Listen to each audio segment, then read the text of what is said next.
Cataract লেকচারের next পোর্শনে সবাইকে স্বাগতম। এর আগে হচ্ছে আমরা লেন্স অ্যানাটমি, লেন্স ফিজিওলজি এবং পেডিয়াট্রিক ক্যাটারেক্ট সম্বন্ধে জেনেছি। কেউ যদি ওইটা মিস করে থাকো তাহলে আমার অনুরোধ থাকবে ওইটা দেখে তারপরে এটা কন্টিনিউ করার জন্য। এই পোর্শনে আমরা এজ রিলেটেড ক্যাটারেক্ট সম্বন্ধে আলোচনা করব।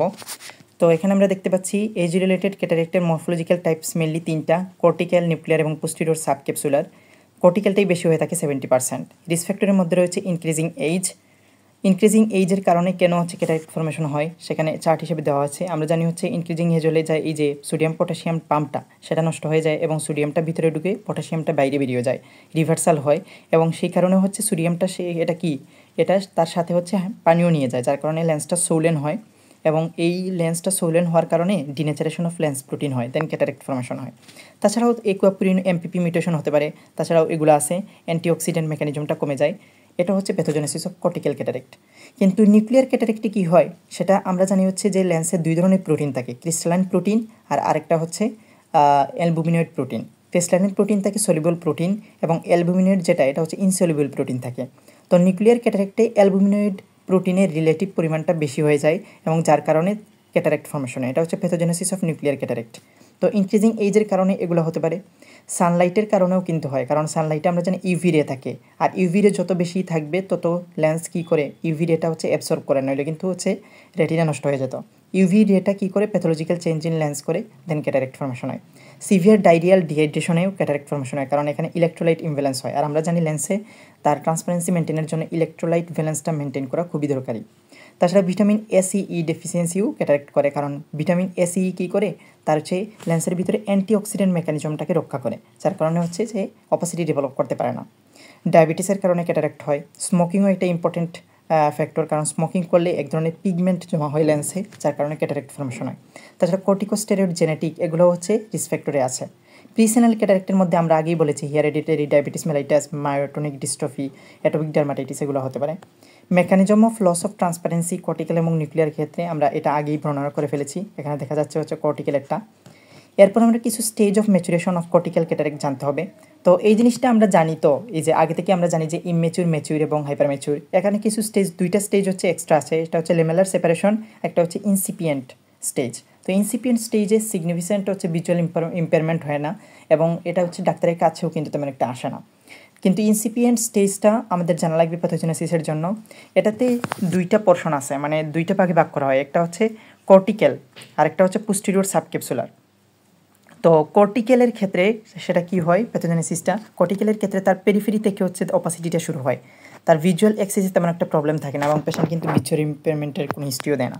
তো এই যে পেরিফেরালি তার রেডিয়াল স্পোকের মতো হচ্ছে কিছু হচ্ছে তার অপাসিটি শুরু হয় এবং এটা সেন্টারের দিকে যেতে থাকে। তার হচ্ছে দিনে কোনো সমস্যা হয় না, রাতে পিপিড ডাইলেটেশনের কারণে তার পেরিফেরাল এই যে ভিশনের কোনো প্রবলেম হতে পারে, ঠিক আছে, তার ডিম লাইট ভিশনে এম্পার হতে পারে। তো এটা বলা হচ্ছে কিউনিফর্ম ক্যাটারেক্ট, মানে কর্টিক্যাল ভ্যারাইটি যেটা। আর কিউপিলিফর্ম হচ্ছে পোস্টেরিয়র সাবক্যাপসুলার, এটা সেন্টার থেকে শুরু হয় এবং হচ্ছে পেরিফেরালি সেটা হচ্ছে যেতে থাকে, ঠিক আছে, কিউপিলিফর্ম। এবং তার হচ্ছে ভিজুয়াল এক্সিসে যদি থাকে সেখানে কিন্তু হচ্ছে তার ভিজুয়াল ইম্প্রুভমেন্ট হতে পারে ব্রাইট লাইটে, ঠিক আছে। তো এটুকু ছিল কর্টিক্যাল এবং পোস্টেরিয়র সাবক্যাপসুলার ইনসিপিয়েন্টের মধ্যে। আর ইমম্যাচিউর ক্যাটারেক্টে তো আমরা জানি হচ্ছে সেখানে হচ্ছে গ্রেইশ হোয়াইট থাকে, সেখানে কিন্তু ভিজুয়াল ইম্পারমেন্ট হয়। তাছাড়া হচ্ছে এটার একটা বৈশিষ্ট্য হচ্ছে আইরিশ শ্যাডো থাকে, অন্য কোনো ক্যাটারেক্টে কিন্তু আইরিশ শ্যাডো থাকে না। আইরিশ শ্যাডোটা কি? আইরিশ শ্যাডোটা হচ্ছে যে আইরিশের ছায়া এই যে লেন্সের ক্যাটারেক্টাস পোর্শনে পড়ে, ওইটা হচ্ছে আইরিশ শ্যাডো। আমরা 45 ডিগ্রি অ্যাঙ্গেলের লাইটটাকে ঘুরিয়ে এক্সামিনেশনের সময় আমরা দেখব, ওইটা হচ্ছে আমরা এক্সপ্লোর করি। অন্যান্য যে ক্যাটারেক্ট এগুলোতে কেন আইরিশ শ্যাডো দেখা যায় না? আইরিশ শ্যাডো হওয়ার জন্য আমাদের হচ্ছে দুইটা জিনিস দরকার, একটা হচ্ছে যে তার অপাসিফিকেশন দরকার, আর একটা হচ্ছে আইরিশ এবং লেন্সের মধ্যে একটা পোটেনশিয়াল স্পেস দরকার। আমরা জানি কোনো ছায়া দেখার জন্য আমাদের একটা প্লেট দরকার হবে, একটা অস্বচ্ছ প্লেট, আর হচ্ছে অবজেক্ট আর হচ্ছে প্লেটের মধ্যে একটা স্পেস দরকার, এটা আমরা সবাই জানি। তো নর্মাল লেন্সের ক্ষেত্রে আইরিশ শ্যাডো দেখা যায় না, কারণ সেখানে তো অপাসিফিকেশনই নাই, সব লাইট হচ্ছে ট্রান্সমিট হয়ে যাচ্ছে। আর ম্যাচিউর হাইপার ম্যাচিউরের ক্ষেত্রে আইরিশ শ্যাডো কেন দেখা যায় না? কারণ তাদের মধ্যে হচ্ছে আইরিশ এবং লেন্সের যে ক্যাটারেক্টাস পোর্শনের মধ্যবর্তী পোটেনশিয়াল স্পেস নাই, যার কারণে হচ্ছে ক্যাটারেক্টাস পোর্শন থাকলেও ওইখানে হচ্ছে কী হয়, আইরিশ শ্যাডো দেখা যায় না। তাহলে ইমম্যাচিউর ক্যাটারেক্টের ক্ষেত্রে আমরা বলতে পারি হচ্ছে আইরিশ শ্যাডোটা একটা হচ্ছে কনফার্মেটরি সাইন, ঠিক আছে। তো ম্যাচিউর যে ক্যাটারেক্ট আচ্ছা, ইমেচুর ক্যাটারেক্টের ক্ষেত্রে আরেকটা জিনিস হয়, যখন ইমেচুর ক্যাটারেক্টটা সোলেন হয়, আমরা জানি হচ্ছে কর্টিক্যাল ভ্যারাইটিটাই হচ্ছে মেইন এখানে। তো সে যখন হচ্ছে সোডিয়ামটা ভিতরে আসলো, ওয়াটারও ভিতরে আসলো, তখন লেন্সটা যখন সোলেন হবে তখন সে কিন্তু আইরিসের সাথে অনেক সময় লেগে গিয়ে তখন ওই যে পোস্টেরিয়র চেম্বারে যে অ্যাকুয়াস হিমারটা প্রডিউস হলো সেটা অ্যান্টেরিয়র চেম্বারে যেতে পারে না, তখন একটা গ্লুকোমা ফরমেশন হয়, এবং এটাকে বলা হচ্ছে ফেকোমরফিক গ্লুকোমা। ঠিক আছে, তো ইমেচুর ক্যাটারেক্ট যখন হচ্ছে সোলেন হয় এটাকে বলা হয় ইন্টিমেসেন্ট ক্যাটারেক্ট, আর এই ইন্টিমেসেন্ট ক্যাটারেক্টের জন্য অ্যাকুয়াস হিমারের ড্রেনেজটা সম্ভব হয় না, এটাকে বলা হচ্ছে ফেকোমরফিক গ্লুকোমা, এবং এটাকে বলা হচ্ছে secondary angle closure glaucoma. Secondary কেন? কারণ লেন্সের সমস্যার কারণে গ্লুকোমা হচ্ছে, এজন্য একটা সেকেন্ডারি অ্যাঙ্গেল ক্লোজার গ্লুকোমা বলা হয়। ম্যাচিউর ক্যাটারেক্টের ক্ষেত্রে রঙটা কী হয়ে যাবে? আমরা জানি ইমেচিউর ক্যাটারেক্টে গ্রেইশ হোয়াইট বলেছি, এখানে হয়ে যাবে পার্লি হোয়াইট ম্যাচিউর ক্যাটারেক্টের ক্ষেত্রে। এরপরে হাইপার ম্যাচুরেশন যখন হবে তখন হচ্ছে মিল্কি হোয়াইট হয়ে যাবে। ঠিক আছে, তো এভাবে হচ্ছে আমরা এটাকে মানে আলাদা করতে পারি। তাছাড়াও তাদের হচ্ছে ওই যে ভিজুয়াল একুইটিতে কিন্তু ডিফারেন্স থাকবে। ঠিক আছে, ইমেচুর, ম্যাচিউর এবং হাইপার ম্যাচিউর, এটা আমরা পরে বলতেছি একটা চার্টে। তো হাইপার ম্যাচিউরের ক্ষেত্রেও কিন্তু দুই ধরনের ক্লাসিফাই আমরা করি, মরগেগনিয়ান ক্যাটারেক্ট আর স্ক্লেরোটিক ক্যাটারেক্ট। মরগেগনিয়ান ক্যাটারেক্ট কি? ওইখানে কর্টেক্সটা কী হয়, লিকুইফেকশন হয়ে যায়, মিল্কি একটা হচ্ছে মানে রসে পরিণত হয়, এবং ওই যে সেন্ট্রালি যে নিউক্লিয়াস সেটা কিন্তু তখন ডিসইন্টিগ্রেটেড হয়ে যায়, মানে সেটা সাপোর্ট হারিয়ে দেন ক্যাপসুলার বেগে নিচের দিকে পড়ে থাকে, তখন এটা বলা হচ্ছে মরগেগনিয়ান ক্যাটারেক্ট। আর স্ক্লেরোটিক ক্যাটারেক্টে কী হয়, এই যে ক্যাপসুলার বেগ থেকে কর্টেক্সটা পর্যন্ত ডিসইন্টিগ্রেশন হয়ে যায়, এবং ফ্লুইডগুলো সব হচ্ছে বাইরে বেরিয়ে যায় সামনের দিকে, এবং লেন্সটা হচ্ছে চুপসে যায়। ঠিক আছে, তখন আইরিশটা কী হয়ে থাকে, একটা কাঁপতে থাকে, আইরিডোডোনেসিস। এফাকিয়াতে আমরা যেভাবে আইরিডোডোনেসিস পাই ওইভাবে একটা হচ্ছে তার এই আইরিশটা কাঁপতে থাকে। ঠিক আছে, তো এটুকু আমরা জানলেই হবে স্টেজ অফ ম্যাচুরেশনের ক্ষেত্রে। এরপরে আমরা দেখব কর্টিক্যাল ক্যাটারেক্ট। তো ক্যাটারেক্টে কিন্তু আমরা চশমা দিই অনেক সময়, মানে আমরা মেডিকেল ম্যানেজমেন্টে দেখবো আমরা চশমা লাগাই। তাহলে ক্যাটারেক্টে কী হয়, রিফ্র্যাক্টিভ এরর কিন্তু হয়। তাহলে কী কী ধরনের রিফ্র্যাক্টিভ এরর হয়? কর্টিক্যাল ক্যাটারেক্ট হচ্ছে হাইপারমেট্রোপিয়া হয়, আর নিউক্লিয়ার ক্যাটারেক্ট হচ্ছে মায়োপিয়া হয়। তো কর্টিক্যাল ক্যাটারেক্টে কেন হাইপারমেট্রোপিয়া হয়? কারণ আমরা জানি হচ্ছে যে লেন্সের রিফ্র্যাক্টিভ ইন্ডেক্স কত, 1.39, আর কর্টিক্যাল ক্যাটারেক্টে যেহেতু হচ্ছে সোডিয়ামটা ভিতরে এসে এখানে হাইড্রেশন হয়ে ফুলে যাচ্ছে, আর পানির জানি আমরা রিফ্র্যাক্টিভ ইন্ডেক্স কম, তাইলে ওখানে কিন্তু কর্টিক্যাল ক্যাটারেক্টে রিফ্র্যাক্টিভ ইন্ডেক্সটা কমে যায়, যার কারণে কি হয় যে প্রতিবিম্বটা যেটা তৈরি হয় সেটা কিন্তু হচ্ছে পিছনে বা রেটিনার পিছনে গিয়ে তৈরি হয়। ঠিক আছে, এটা হচ্ছে হাইপারমেট্রোপিয়া, তার হচ্ছে রিফ্র্যাক্টিভ ইন্ডেক্স রিফ্র্যাক্টিভ এরর হয়। তখন আমরা তাকে কী দিই, তাকে হচ্ছে হাইপারমেট্রোপিয়ার জন্য কনভেক্স লেন্স হচ্ছে আমরা প্রোভাইড করতে পারি। ঠিক আছে, ট্রিটমেন্ট আমরা এটা বলবো। আর কর্টিক্যাল ক্যাটারেক্টে কী হয়, গ্লেয়ার হয়, এই যে অপাসিফিকেশনে যেখানে হচ্ছে লাইট পড়ে তখন হচ্ছে তার গ্লেয়ার হয়, তার গ্রেজুয়াল ডিমিনেশন ভিশন অবশ্যই হয়, তার হচ্ছে নিয়ার ভিশনটা লস হয়, ডিস্ট্যান্ট ভিশন ভালো থাকে, হাইপারমেট্রোপিয়ার সাইন হিসেবে আমরা পাই এটা। রেইনবো হেলোস থাকে, মনোকুলার ডিপ্লোপিয়া বা পলিপিয়া, এটা দুইটাতেই থাকে। ঠিক আছে, তার হচ্ছে অনেক সময় রিফ্র্যাক্টিভ ইন্ডেক্সের ভিন্নতার কারণে দুই চোখের ইমেজগুলো পজিশন ঠিকমতোভাবে হয় না, যার কারণে ডিপ্লোপিয়া পলিপিয়া এগুলো ডেভেলপ করে। নিউক্লিয়ার এবং কর্টিক্যাল দুইটার ক্ষেত্রে কিন্তু মনোকুলার ডিপ্লোপিয়া পলিপিয়া থাকে। নিউক্লিয়ার ক্যাটারেক্টের কি আমরা কিছু জিনিসপত্র দেখে নিই। এটা progress slowly, usually bilateral asymmetric থাকে, এটা হচ্ছে আর্লিয়ার ওকার হয়, generally does not turn to hypermaturity, nuclear fibre sclerosed হয়, কর্টিক্যাল ফাইবার রিমেন্স আনএফেক্টেড, এবং নিউক্লিয়ার ক্যাটারেক্টটা আমরা আগেই বলেছি যে মায়োপিয়া হয়। ঠিক আছে, তাহলে impairment of distant vision, myopic shift হয়, কারণ নিউক্লিয়ার ক্যাটারেক্টে কী হয়, ওখানে তো ইন্ডেক্সটা বেড়ে যায়, নিউক্লিয়ার ফাইবারগুলো অনেক বেশি কম্প্যাক্ট হয়ে যায়। ঠিক আছে, তো এর কারণে হচ্ছে যে এখানে মায়োপিক শিফট হয়। আর সেকেন্ড সাইড কেন হয়, কারণ আমরা ইউজুয়ালি জানি 40 বছরের পরে কিন্তু তার হাইপারমেট্রোপিক একটা ভিশন হয়, লস অফ অ্যাকোমোডেশনের কারণে, যার কারণে আগে থেকে তার মায়োপিয়া থাকে, আর যেহেতু 40 বছরের পরে হাইপারমেট্রোপিক ভিশন হয়, দুইটা পজিশন হয়ে তার হচ্ছে নিয়ার ভিশনটা কারেক্টেড হয়ে যায় মোটামুটি, এটাকে বলা হয় সেকেন্ড সাইড। মনোকুলার ডিপ্লোপিয়া থাকে, পুয়ার হিউ ডিসক্রিমিনেশন থাকে, আর কালার ডার্ক ব্রাউন, যখন হচ্ছে নিউক্লিয়ার ক্যাটারেক্টটা অনেক বেশি শক্ত হয়ে যায় তখন তার কালার ডার্ক ব্রাউন হয়ে যায়। আমরা কালারের উপরে কিন্তু হচ্ছে অনেক সময় হার্ডনেসটা বুঝতে পারি, একটা চার্ট রয়েছে সেখান থেকে আমরা এই হার্ডনেসটা বুঝতে পারি। যদি হচ্ছে হোয়াইটিশ পাই তাহলে মোটামুটি আমরা পাবো সফট, ইয়েলোইশ পেলে সফট মিডিয়াম, এম্বার হলে মিডিয়াম হার্ড, ব্রাউনিশ বা ব্ল্যাকিশ হলে হার্ড আলট্রা হার্ড। কেন এই গ্রেডের প্রয়োজন? কারণ যে কালার দেখে অনেকটা আমরা হচ্ছে এই হার্ডনেসটা যখন আমরা বুঝতে পারি তখন হচ্ছে সার্জারির সময় কী করি, যে এখানে আমরা 6 বা ফেকো কোনটা করব সেটা হচ্ছে ঠিক করতে সুবিধা হয়। সাধারণত যদি অনেক বেশি হার্ড থাকে আমরা হচ্ছে ফেকো করি না, কারণ ফেকো করতে তখন হচ্ছে অনেক বেশি কী হয়, হিট জেনারেশন করতে হয়, তখন হচ্ছে পেরিফেরাল যে স্ট্রাকচারগুলো এগুলো হচ্ছে বার্ন হয়ে যাওয়ার সম্ভাবনা থাকে, সেক্ষেত্রে আমরা 6 করি। ঠিক আছে, তো বেশি হার্ড থাকলে তখন ফেকো না করে আমরা 6 করি, এইটাই হচ্ছে মেইন ইম্পর্টেন্ট। ঠিক আছে, এই গ্রেডেশনের। তো এখানে আমরা দেখি সেনাল ক্যাটারেক্টের গ্রেড যেভাবে ভাগ করা আছে, আগে আমি এটা বলে ফেলেছি মোটামুটি। এখানে হচ্ছে 3টা জিনিস আমাদের জানতে চাই, এই যে ম্যাচিউর, ইম্যাচিউর, ম্যাচিউর এবং হাইপার ম্যাচিউর, এগুলো এই প্রথম 3টে আমাদের জানতে চাই পরীক্ষাতে, ঠিক আছে? বাকিগুলো তোমরা দেখতেও পারো। তো ভিজুয়াল ইকুইটি হচ্ছে কাউন্টিং ফিঙ্গার পর্যন্ত থাকে ইম্যাচিউর ক্যাটারেক্টের ক্ষেত্রে, ম্যাচিউর ক্যাটারেক্টে পর্যন্ত হ্যান্ড মুভমেন্ট থাকে, আর হচ্ছে হাইপার ম্যাচিউর ক্যাটারেক্টে পিএলপিআর মানে হচ্ছে পারসেপশন অফ লাইট আর প্রজেকশন অফ রে, পিএলপিআর এটা থাকে। কালার অফ লেন্স আগেই বলে ফেলেছি, আইরিশ শেডোগুলো বলে ফেলেছি। তাহলে এখানে হচ্ছে মায়োপিয়া, ইন্ডেক্স মায়োপিয়া হয় নিউক্লিয়ার ক্যাটারেক্টে, বুঝতেই পারতেছো। হাইপারমেট্রোপিয়া ইমেচুর ক্যাটারেক্টের ক্ষেত্রে বা কর্টিক্যাল ক্যাটারেক্টে, এই সবগুলোই কর্টিক্যাল ক্যাটারেক্টের স্টেজ, ঠিক আছে? আর নিউক্লিয়ার ক্যাটারেক্টে মায়োপিয়া হয়। তো এটা আমরা এক্সামিনেশনের সময় ফার্দার আমরা আবার ডিসকাস করব। তো এটুকুই ছিল এজ রিলেটেড ক্যাটারেক্টের মধ্যে। তো এখানে দেখি আমরা কী কী কোয়েশ্চেন করেছে। ক্লিনিক্যাল সায়েন্স অফ ইমেচুর ক্যাটারেক্ট, আমরা আগেই বলেছি ক্লিনিক্যাল সাইন কী থাকে। এখানে ভিজুয়াল ইকুইটিটা আমরা বলবো, আইরিশ শেডোটা বলবো, আর হচ্ছে আমরা হচ্ছে লেন্সের কালারটা বলবো। ক্যাটারেক্টের ফাইন্ডিংস কি, এক্সামিনেশন ফাইন্ডিংস অফ 3 ক্যাটারেক্ট, এটা আমরা এক্সামিনেশন আমরা হচ্ছে বুঝবো। ইমেচুর কেমনে বুঝলাম, ম্যাচিউর হাইপার ম্যাচিউরের সাথে কম্প্যারিজন। ইমেচুর আমরা বুঝি মেইনলি হচ্ছে তার আইরিশ শেডোটা থাকে, তাই না? আর আমরা কালার দেখেও বুঝতে পারি এটা গ্রেইশ হোয়াইট থাকে। তাছাড়া হচ্ছে এখানে কাউন্টিং ফিঙ্গার পর্যন্ত তার থাকে। ম্যাচিউর ইমেচুরের সাথে কম্প্যারিজন এটা আমরা করতে পারবো ওই চার্ট দিয়ে। হয় এজ রিলেটেড, এজ রিলেটেড কেন, কারণ এজটা তার হচ্ছে 50-এর বেশি, তারপরে তার হচ্ছে কপালটা কুচকানো আছে, তারপরে তার হচ্ছে এই হেয়ারগুলো হচ্ছে কী হয়ে যায়, সাদা সাদা হয়ে যায়। তাহলে এজ রিলেটেড কীভাবে বুঝলে, এভাবে আমরা বুঝতে পারি যে তার বয়স্ক হয়ে যাচ্ছে যে, সেগুলোর সাইন সিমটম দিয়ে।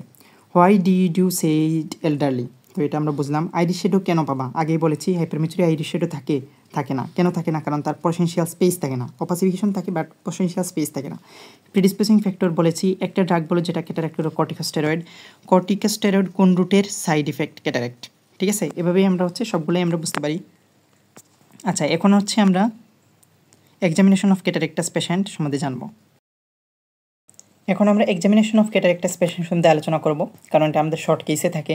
তো প্রথমেই হচ্ছে পরীক্ষা শুরুর আগে আমাদের গ্রিটিংস ইন্ট্রোডাকশন 3P এবং অ্যাটেন্ডেন্ট, যদি মহিলা থাকে অনেক সময় অ্যাটেন্ডেন্ট লাগতে পারে, তো সেটার ক্ষেত্রে হচ্ছে আমরা করে নিব। 3P তো আমরা জানি হচ্ছে permission, proper exposure, proper positioning, এগুলো আমরা করে নিব।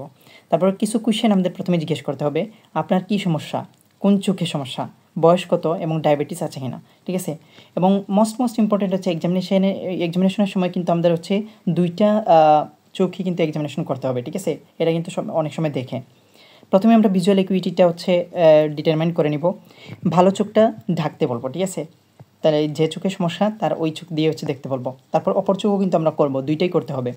তো ইমেচুরি ক্যাটারেক্টের ক্ষেত্রে কাউন্টিং ফিঙ্গার পর্যন্ত ম্যাচুরি হচ্ছে হ্যান্ড মুভমেন্ট থাকবে, আর হাইপার ম্যাচুরির ক্ষেত্রে হচ্ছে perception of light, projection of রে থাকবে, ঠিক আছে?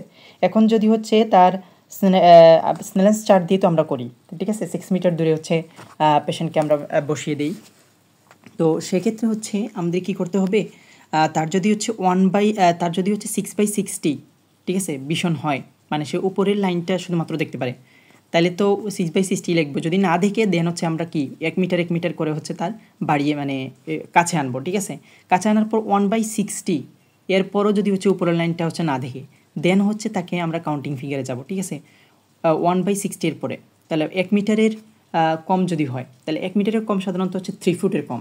তাহলে 3 ফুটের কম যখন আমরা কাছে এনে নিব তখন আমরা হচ্ছে কাউন্টিং ফিঙ্গারে যাব। তাহলে অনেকে লেখে হচ্ছে ফিঙ্গার কাউন্ট 4 ফিট, এটা কিন্তু হবে না, ঠিক আছে? তাহলে 3 ফিটের নিচে যখন দূরত্বে যাব তখনই আমরা হচ্ছে কাউন্টিং ফিঙ্গারটা লিখব। যেমন কাউন্টিং ফিঙ্গার 2 ফিট লিখতে পারি, 3 ফিট লিখতে পারি, এগুলো সমস্যা নেই। কিন্তু এর 4 ফিটে লিখবো না। 4 ফিটে তো আমরা হচ্ছে চার্ট বা হচ্ছে স্নেলেন্স চার্টই দিব, তাই না? কারণ 1/60, 2/60 এগুলো কিন্তু আছে। তো এই জিনিসটা আমাদের মাথায় রাখতে হবে। তারপর আইরিশ শেডো শুধুমাত্র হচ্ছে ইমেচুর ক্যাটারেক্টে থাকে, ঠিক আছে? তো এটা হচ্ছে 45 অ্যাঙ্গেল হচ্ছে আমাদের ঘুরিয়ে ঘুরিয়ে দেখতে হবে, ঠিক আছে? এরপরে কালার অফ লেন্স আমরা দেখলাম greyish white, pearly white, milky white, এবং আমরা ভাগ করে নিব। তারপরে আমরা রিফ্লেক্সটা দেখতে হবে। তো রিফ্লেক্সটা কি ডিনোট করে, তার হচ্ছে অপটিক নার্ভটা ভালো আছে, ঠিক আছে? তো এখানে লেখা আছে কীভাবে রিফ্লেক্স দেখতে হয়। এবার সবার শেষে আমাদের কী করতে হবে, পেশেন্টকে থ্যাংক ইউ দিতে হবে। এরপরে আমাদের হচ্ছে লিখতে হয়, ঠিক আছে? খাতায় লিখতে হয় কি এক্সামিনেশন করে কী পেলাম, chief complaints gradual loss of vision on রাইটাই, এটা এক্সামিনেশনে কিন্তু দেখো রাইট এবং লেফট দুইটাই লিখতে হবে আমাদের। এরপরে হচ্ছে এক্সট্রা একটা এক্সামিনেশন লাইট রিফ্লেক্স করতে হবে, এটা কন্ডিশন অফ অপটিক নার্ভ দেখার জন্য। ডায়াগনোসিস আমরা কীভাবে লিখব, এজ রিলেটেড ইমেচুর ক্যাটারেক্ট যদি বোথাইয়ে পাই তাহলে বোথাই, আর যদি তার একটাতে আইওএল ইমপ্লান্টেশন করা থাকে তাহলে বলবো হচ্ছে যে pseudophakic K/1 eye and age related cataract in other eye, ঠিক আছে? এখানে কিন্তু হচ্ছে সাইড রাইট সাইড বা লেফট সাইড এভাবেই বলা যাবে না, ঠিক আছে? রাইট সাইড লেফট সাইড কখন আমরা বলি যদি হচ্ছে অকুলার এডেনেক্সাতে হচ্ছে ডিজিজ থাকে, যেমন ধরো হচ্ছে ক্রনিক ডেক্রোসিস্টেটিসের ক্ষেত্রে আমরা সাইড উল্লেখ করতে পারি। তো এখানে যদি হচ্ছে আইয়ের ডিজিজ, সুতরাং হচ্ছে রাইট আই লেফট আই এগুলো লিখতে হবে। Age related immature cataract on both eye, ঠিক আছে। যদি লেফট আই থাকে left eye and pseudophakia in other eye, এভাবে যদি আমরা লিখতে পারি। ইনভেস্টিগেশনের ক্ষেত্রে অকুলার ইনভেস্টিগেশন, বায়োমেট্রিক স্ক্যান এগুলো কেন করা হয় আমরা পরে আসতেছি। সিস্টেমিক আরবিএস ইসিজি করবো। আর ট্রিটমেন্টের ক্ষেত্রে phacoemulsification with posterior chamber intraocular lens implantation, ঠিক আছে। আন্ডার লোকাল অ্যানেস্থেশিয়া এগুলো বলতে পারি আমরা। তো এটুকু ছিল হচ্ছে examination and presentation of cataracts, cataract সম্বন্ধে। তো আমরা নেক্সট প্রশ্নে আমরা দেখি যে কী কী প্রশ্ন আসছে এটা থেকে। ক্যাটারেক্ট ডায়াগনোসিস কি কনফার্ম করি কীভাবে বলেছি। কনফার্মেশন সাধারণত হচ্ছে মেনলি কী হয়, ক্লিনিক্যালি আমরা হচ্ছে কনফার্ম করি, ঠিক আছে। তা স্লিট ল্যাম্প এক্সামিনেশন দিয়েও অন্যগুলো এক্সক্লুড করি আর কি, বাট ক্লিনিক্যালি সেটা হয়ে যায়। আমার কেসে কী পাইছি এটা হচ্ছে ওইখানে আমরা লিখছি, এভাবে হচ্ছে আমরা বলবো। তারপর হচ্ছে Irish shadow greyish white, pearly white পাইলে কি বলতা, তো পার্লি হোয়াইট পাইলে তো আমরা ম্যাচিউর বলতাম। তোমার কেসে এআরসি লিখেছো, এইজটা কি এখানে, তো এইজটার সম্বন্ধে আমি ডিসক্রাইব করবো কীভাবে এইজটা আমরা বুঝলাম। তো এই যে তার এনাটমিক্যাল ম্যানিফেস্টেশন দিয়ে এটা আমরা বলবো। তারপর হচ্ছে ক্যাটারেক্ট কনফার্ম করবা কী দিয়ে, তো এটা ক্লিনিক্যালি কনফার্ম হয়ে যায়, ওইভাবে কনফার্মেশন তো আর লাগে না। সিউডোফেকিয়া কি, তো সিউডোফেকিয়া হচ্ছে যে এই যে আর্টিফিশিয়াল লেন্সটা ওইটা লাগালে দেন ওই আইটাকে আমরা হচ্ছে সিউডোফেকিয়াই বলি। এটা একটা ডেফিনেশন আছে, the condition of aphakia when corrected with an intraocular lens implant is refer to a pseudophakia, ঠিক আছে। কেমনে বুঝলাম, এই যে শাইনি পিপুলারি রিফ্লেক্স, আমরা লাইট পেলে অনেকটা শাইনি শাইনি আমরা দেখবো, ঠিক আছে, আর্টিফিশিয়াল লেন্সের কারণে। এই পেশেন্ট সিউডোফেকিয়া, তাও ওই চোখে কম দেখে কস কি। তো সিউডোফেকিক পেশেন্ট বা ইন্ট্রাওকুলার লেন্স হচ্ছে আমরা বসিয়ে দেওয়ার পরে তারপরও কিছু কম দেখতে পারে, কারণ অ্যাকোমোডেশনে কি চেঞ্জ আছে, যেমন এজ রিলেটেড পেশেন্টের একটা অ্যাকোমোডেটিভ এরিয়ার তো থাকেই, তাছাড়া হচ্ছে ওই অপারেশন করার কারণে অ্যাস্টিগম্যাটিজমও থাকে, তো সেজন্য হচ্ছে তার চোখে কম দেখে। তারপরে হচ্ছে আর্টিফিশিয়াল লেন্স থাকলে শাইনি রিফ্লেক্স কেন হয়, কারণ আর্টিফিশিয়াল লেন্স আর হচ্ছে ন্যাচারাল লেন্স দুইটা তো হচ্ছে ভিন্ন। আর্টিফিশিয়াল লেন্সের ক্ষেত্রে যে ম্যাটেরিয়ালস দিয়ে সেটা তৈরি হয় তার কিছু হচ্ছে সাইন থাকেই, মানে রিফ্লেক্স থাকেই, সেটা হচ্ছে আমরা 45 ডিগ্রি অ্যাঙ্গেলে যখন ঘুরাবো তখন হচ্ছে এই রিফ্লেক্সটা দেখা যায়, এবং এটা দিয়ে আমরা সাধারণত সিউডোফেকিক আইটা বুঝে থাকি, কারণ ন্যাচারাল লেন্সে কিন্তু ওইভাবে হচ্ছে রিফ্লেক্স প্রডিউস করে না। তো এটুকু ছিল এক্সামিনেশন অফ ক্যাটারেক্ট সম্বন্ধে। এখন আমরা আলোচনা করব ইভ্যালুয়েশন এবং ম্যানেজমেন্ট অফ ক্যাটারেক্ট সম্বন্ধে। তো একটা ক্ষেত্রে একটা পেশেন্ট তার গ্র্যাজুয়াল ডিমনেস অফ ভিশন নিয়ে আসছে, তাইলে আমরা প্রথমে তো ক্লিনিক্যাল হিস্ট্রি এক্সামিনেশন আমরা করে ফেলবো, ডায়াগনোসিস তার হয়ে গেল, আমরা আগে আলোচনা করেছি। এখন তার হচ্ছে ইভ্যালুয়েশন এবং ট্রিটমেন্ট দেওয়ার পালা। তো পেশেন্ট অনেক সময় হচ্ছে ইনসিডেন্টালি ডায়াগনোস হয় ক্যাটারেক্ট, সে বলে যে আমার ভিশনে এত বেশি সমস্যা হচ্ছে না, আর আমি কাজও তো এত বেশি করি না, আমার বয়স হয়ে গেছে, কাজ ওইভাবে করা লাগে না, ফাইন ওয়ার্ক করা লাগে না, আমার শুধুমাত্র হচ্ছে বাথরুমে আসা গেলেই হয়, কাপড় পাল্টালেই হয়, তো আমার এত বেশি হচ্ছে কাজ করা লাগে না যে আমার খুব বেশি পরিষ্কার দেখা লাগবে। তো এই পেশেন্টের ক্ষেত্রে তার ভিশন নিয়ে সে কিন্তু স্যাটিসফাইড, এইজড পেশেন্ট। তো তাদের ক্ষেত্রে তো আমরা হচ্ছে সার্জিক্যালে তো কমপ্লিকেশন আমরা যাব না, বা সার্জারি করতে বলবো না, পেশেন্ট যদি না চায়, তাহলে তাদের ক্ষেত্রে আমরা মেডিকেল ম্যানেজমেন্ট দিয়ে দিব। এটা কর্টিক্যাল নাকি নিউক্লিয়ার ক্যাটারেক্ট সেই অনুযায়ী হচ্ছে আমরা স্পেকটেকল কারেকশন দিয়ে দিব। যদি কর্টিক্যাল হয় এটা হাইপারমেট্রোপিয়া, তার মানে কনভেক্স লেন্স দিয়ে দিব। আর যদি হচ্ছে সেটা মায়োপিক শিফট হয়, যেটা হচ্ছে নিউক্লিয়ার ক্যাটারেক্ট, তাহলে আমরা হচ্ছে যে তার কনকেভ লেন্স দিয়ে দিব। এভাবে হচ্ছে আমরা স্পেকটেকল কারেকশন দিয়ে দিতে পারি। তাছাড়া তার অ্যারেঞ্জমেন্ট অফ ইলিমিনেশন করতে পারি, যেমন সে যদি হচ্ছে কর্টিক্যাল ক্যাটারেক্ট হয়, তার পেরিফেরালি যদি ক্যাটারেক্ট থাকে তাহলে হচ্ছে ব্রাইট ইলিমিনেশন করবো, আর যদি সেন্ট্রালি ক্যাটারেক্ট হয় তাহলে আমরা হচ্ছে ডিম লাইট ইলিমিনেশন করবো। এটা বুঝতেই পারি আমরা কেন করতেছি এটা, ঠিক আছে। তারপরে হচ্ছে তার গ্লেয়ার প্রিভেনশন করার জন্য আমরা হচ্ছে গগলস, ডার্ক গগলস সাজেস্ট করতে পারি। পিপুলারি ডাইলেটেশনের জন্য আমরা কিছু পিপুলার ডাইলেটর আমরা দিয়ে দিতে পারি। এটা হচ্ছে মেডিকেল ম্যানেজমেন্ট। এরপরে আমরা এই যে ক্যাটারেক্ট আমরা সার্জারি করলাম না বা ফুল ট্রিটমেন্টে আমরা গেলাম না, তাইলে তার কী কী কমপ্লিকেশন ডেভেলপ করতে পারে। প্রথমেই হচ্ছে ফেকো এনাফাইলেকটিক ইউভেইটিস হতে পারে। তো হাইপারমেচুরিক ক্যাটারেক্টে আমরা দেখতে পাই তার কী হয়, প্রোটিনটা হচ্ছে লিক হচ্ছে, লিক করে এখানে যদি হচ্ছে অ্যান্টেরিয়র চেম্বারে আসে। আমরা জানি হচ্ছে লেন্সের যে প্রোটিন সেটা তো একটা সিকুয়েস্টেড প্রোটিন, মানে আমাদের বডির ইমিউন সিস্টেম যে এই প্রোটিন সম্বন্ধে জানে না। যখনই সে হচ্ছে অ্যান্টেরিয়র চেম্বারে আসবে তখন একটা অ্যান্টিজেন অ্যান্টিবডি রিয়েকশন হবে, ঠিক আছে। ওই অ্যান্টিজেন অ্যান্টিবডি রিয়েকশন সেটা কী করবে, আইরিশকে ইনফ্লেম করবে, ঠিক আছে। তখন এটাকে বলা হচ্ছে ফেকো এনাফাইলেকটিক ইউভেইটিস। তাছাড়া লেন্স ইনডিউসড গ্লুকোমা হতে পারে। ফেকোমরফিক আমরা বলেছি হচ্ছে যে ইমেচিউর ক্যাটারেক্টে যখন পানি পেয়ে ফুলে উঠে তখন সেটাকে বলা ইন্টুমেসেন্ট ক্যাটারেক্ট। এই ইন্টুমেসেন্ট ক্যাটারেক্ট ওই সময় আইরিশের গায়ে লেগে এই যে পোস্টেরিয়র চেম্বার থেকে যে অ্যাকুয়াস হিউমার সেটা ড্রেনেজে বাধা দেয়, ঠিক আছে। তখন এই ধরনের গ্লুকোমাকে বলা হয় সেকেন্ডারি অ্যাঙ্গেল ক্লোজার গ্লুকোমা, বা এখানে হচ্ছে ফেকোমরফিক গ্লুকোমা। সেটা কী করে, ইমেচিউর ক্যাটারেক্টটা ফুলার জন্য, ইন্টুমেসেন্ট ক্যাটারেক্ট যেটা, এটার জন্য হচ্ছে। ফেকোলাইটিক গ্লুকোমা কি, যখন হাইপারমেচুর ক্যাটারেক্ট হয় তখন ওই যে ক্যাপসুলের মধ্যে অনেকগুলো ছিদ্র ফর্মেশন হয়, তাই না।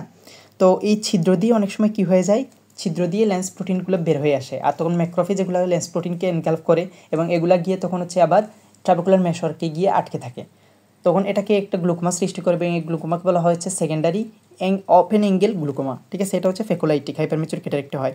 ফেকোটপিক গ্লুকোমা কি, এটাও হাইপারমেচুর ক্যাটারেক্টে হয়। অনেক সময় হচ্ছে যে জনুলার যে ডেহিসেন্স হয়, মানে উইক হয়ে অনেক সময় লেন্স সাবলাক্সেটেড কিংবা হচ্ছে ডিসলোকেটেড হয়, সেটা কি হয়ে যায়, অ্যাঙ্গেলকে অনেক সময় অ্যান্টেরিয়র চেম্বারে ক্লোজ করে দেয়, তখন অ্যাঙ্গেল ক্লোজের গ্লুকোমা হয়। এটাকে বলা হচ্ছে ফেকোটপিক গ্লুকোমা। আর তাছাড়া হচ্ছে যে আনট্রিটেড ক্যাটারেক্টের কমপ্লিকেশন হচ্ছে সাবলাক্সেশন অথবা ডিসলোকেশন। এটাও হাইপারমেচুর ক্যাটারেক্টে যখন জনুলার ডেহিসেন্স ডেভেলপ করে তখন সাবলাক্সেশন ডিসলোকেশন হয়ে যায়, ঠিক আছে। ফেকোটপিকের মতোই ফেকোটপিকে গ্লুকোমাটা সৃষ্টি করবে, ঠিক আছে। এখানে গ্লুকোমা হতেও পারে, নাও হতে পারে। তো এটা হচ্ছে কমপ্লিকেশনস অফ আনট্রিটেড ক্যাটারেক্ট। এরপর হচ্ছে ইন্ডিকেশন ফর সার্জিক্যাল ট্রিটমেন্ট। তো প্রথমেই আমরা একটা লাইন বলবো, when patient become visually handicapped and he or she is not satisfied with his or her vision. মানে তাকে বলতে হবে, আমরা হচ্ছে তাকে সার্জারি কখনো হচ্ছে তাকে হচ্ছে কী করবো না, ইনডিউস করবো না যে আপনি সার্জারি করিয়ে ফেলেন। সে তার ভীষণে স্যাটিসফাইড যদি না হয় দেন আমাদের কাছে আসবে, সার্জারি করবে। আমরা শুধুমাত্র তাকে হচ্ছে কাউন্সেলিং করতে পারি, সার্জারি না করলে এভাবে কমপ্লিকেশন হয়। বাট তার দিকটাও চিন্তা করতে হবে, কারণ সে যদি হচ্ছে এত বেশি ফাইন ওয়ার্কের কাজে রিলেটেড না থাকে, এত বেশি বয়স হয়ে গেছে, তাকে আমি শুধু সার্জারি করলে অনেক কমপ্লিকেশনও ডেভেলপ করতে পারে। সেজন্য আমরা কোনো সময় পেশেন্টকে ইনডিউস করা যাবে না, পেশেন্ট যদি বলে দেন আমরা সার্জারি করব। তো এই লাইনটা আমাদের বলতে হবে। এরপরে patient desire for improve visual function. তারপরে সেকেন্ড মেডিকেল কন্ডিশন, মানে কমপ্লিকেটেড ক্যাটারেক্ট হয়ে গেছে, যে তার সাথে ইভিআইটিস গ্লুকোমা এগুলো ডেভেলপ করছে, সেগুলো একটা ইন্ডিকেশন হতে পারে সার্জিক্যাল ট্রিটমেন্টের। আর কসমেটিক পারপাসে lental opacity in otherwise blind eye, তার কসমেটিক পারপাসে দেখতে সুন্দর লাগতেছে না, অনেক অভিনেতার ক্ষেত্রে সেটা হতে পারে। তো তাদের ক্ষেত্রে হচ্ছে আমরা সার্জিক্যাল ট্রিটমেন্ট আমরা করবো, ইন্ডিকেশন আছে। তো সার্জারি করার আগে আমাদের হচ্ছে কিছু জিনিসপত্র ইভ্যালুয়েশন করতে হবে, বেডসাইড এক্সামিনেশন, যেমন মেকুলার ফাংশন টেস্ট। মানে আমরা হচ্ছে ক্যাটারেক্ট সার্জারি করে দিলাম কিন্তু তার মেকুলাই ভালো না বা তার রেটিনা ভালো না, তাইলে তো হচ্ছে সার্জারি করে দিলেও সে ভালোভাবে দেখতে পারবে না। সেজন্য তার মেকুলার ফাংশন টেস্টগুলো করতে হবে, যেমন Maddox rod test, visual acuity, pinhole test, colour vision test, এগুলো করে দিতে হবে। তো পিনহুল টেস্টে আমরা কীভাবে করি, একটা চোখ বন্ধ করে দেন আমাদের করতে হয়, দেন একটা পিনহুল এখানে আমি দিব, দিয়ে হচ্ছে তার ভিশনটা যদি ইমপ্রুভ হয় তাহলে আমরা বুঝতে পারবো তার রিফ্র্যাক্টিভ এরর কারণে হচ্ছে এই জিনিসটা হচ্ছে। আর যদি তার ভিশনটা ফার্দার হচ্ছে ডিটারিওরেট করে তাহলে আমরা বুঝতে পারবো তার মেকুলাতে কোনো ঝামেলা আছে, ঠিক আছে। তার পিনহোল টেস্ট দিয়ে এটা আমরা কনফার্মেশন করবো। 2 পয়েন্ট ডিসক্রিমিনেশন দিয়ে আমরা করতে পারি। সে যদি হচ্ছে দুইটা জিনিস, মানে দুইটা আলোর সোর্স যদি সে ডিফারেন্সিয়েট করতে পারে তাইলে আমরা বুঝতে পারবো তার মেকুলা ঠিক আছে। তারপর ভিজুয়াল একুইটি আমরা দেখি, ভিজুয়াল একুইটির মধ্যে স্ট্যাটিক এবং ডাইনামিক দুই ধরনের আছে। স্ট্যাটিকটা হচ্ছে হামফ্রে ভিজুয়াল ফিল্ড অ্যানালাইজার কিংবা হচ্ছে অক্টোপাস, আর ডাইনামিকটা হচ্ছে গোল্ডম্যান পেরিমেট্রিক কিংবা হচ্ছে কনফ্রন্টেশন টেস্ট। তো স্ট্যাটিকটাই ভালো, তো এটাই করা হয়। ভিজুয়াল ইকুইটির একটা ডেফিনেশন কিন্তু আছে, এটা কিন্তু জিজ্ঞেস করে অনেক সময়। It is the resolving power of the eye to detect two different point by its size, shape and depth in from a distant বা সার্টেন ডিস্টেন্স। তাহলে এই জিনিসটা হচ্ছে আমার মনে রাখবে, resolving power of the eye to differentiate two points by its size, shape and depth from a certain distance, ঠিক আছে। এই জিনিসটা মনে রাখা লাগবে। এরপরে আমরা অপটিক নার্ভ ফাংশন দেখতে পারি, লাইট রিফ্লেক্স, কারণ আমরা সব কিছু আমরা অ্যাসেস করে নিলাম, মেকুলা ঠিক আছে, তার হচ্ছে ক্যাটারেক্টাস স্পর্শনের জন্য তার অসুবিধা হচ্ছে, কিন্তু আমরা পরে দেখলাম তার অপটিক নার্ভে ঝামেলা আছে, তাইলে কিন্তু ক্যাটারেক্ট সার্জারি করে তো আমাদের লাভ কিছুই হলো না, ঠিক আছে। স্লিট ল্যাম্পে বায়োমাইক্রোস্কোপি করতে হবে, এটা পুরোটাই বলতে হবে, টু এক্সক্লুড আদার প্যাথোলজি, ঠিক আছে। তার অ্যান্টেরিয়র চেম্বারে কোনো ইভিএটিস আছে কিনা, তারপর হচ্ছে তার আইরিশে কোনো সমস্যা আছে কিনা, তার পোস্টেরিয়র চেম্বারে পোস্টেরিয়র সেগমেন্টে কোনো সমস্যা আছে কিনা। তো পোস্টেরিয়র সেগমেন্ট ইভালুয়েট আমরা করতে পারি যদি হচ্ছে এটা পার্শিয়াল ক্যাটারেক্ট হয়, অত ডেন্স যদি না হয়, তাহলে আমরা স্লিট ল্যাম্প বায়োমাইক্রোস্কোপির সাথে আমরা হচ্ছে যে ভক লেন্স লাগিয়ে পোস্টেরিয়র সেগমেন্টটাও কিন্তু হচ্ছে পুরোটাই ইভালুয়েট করতে পারি, ঠিক আছে। সাধারণত স্লিট ল্যাম্প বায়োমাইক্রোস্কোপ দ্বারা anterior portion of BTS humour পর্যন্ত দেখা যায়, পরবর্তী জিনিসপত্র দেখার জন্য তার সাথে ফক লেন্স লাগাতে হয়। কিংবা অপথ্যালমোস্কোপি করে আমরা রেটিনাগুলো হচ্ছে রেটিনা বা তার অপটিক ডিস্ক এগুলো সবগুলো হচ্ছে আমরা ইভালুয়েট করতে পারি। অপথ্যালমোস্কোপিতে গ্লুকোমার কোনো জিনিসপত্র আছে কিনা, সাইন আছে কিনা, এগুলো আমরা দেখি। টনোমেট্রি দেখি যে ইন্ট্রাওকুলার প্রেশার মেজার করানোর জন্য, এটা সাধারণত আমরা সবার শেষে করে থাকি, ঠিক আছে। আর আদার সোর্স অফ ইনফেকশন আছে কিনা, যেমন ধরো ক্রনিক ডেক্রোসিস্টাইটিস, কনজাংটিভাইটিস, টাই ব্লেফারাইটিস, এগুলো আমরা ক্লিনিক্যালি ইভালুয়েট করে দিই, কারণ ক্যাটারাক্ট সার্জারি যদি হচ্ছে এগুলা ট্রিটমেন্ট না করে করা হয় তাহলে ইনফেকশনগুলো সুপার ইম্পোজ হয়ে সবচেয়ে যে ডিভাস্টেটিং একটা কমপ্লিকেশন এন্ডোফথেলমাইটিস কিন্তু করতে পারে। তো সেক্ষেত্রে হচ্ছে এটা আমাদের এক্সক্লুড করে নেওয়া লাগবে। জেনারেল এক্সামিনেশন আমরা ব্লাড প্রেশার মেজার করি, কারণ ব্লাড প্রেশার যদি হচ্ছে বেশি থাকে তাহলে পরে কিন্তু সার্জারির সময় হচ্ছে এক্সপালসিভ হিমোরেজ হবে, তখন কিন্তু হচ্ছে পেশেন্টকে বাঁচানোটা অনেকটা দায় হতে পারে। ঠিক আছে, ইনভেস্টিগেশনের মধ্যে কিছু অকুলার ইনভেস্টিগেশন এবং কিছু সিস্টেমিক ইনভেস্টিগেশন আছে।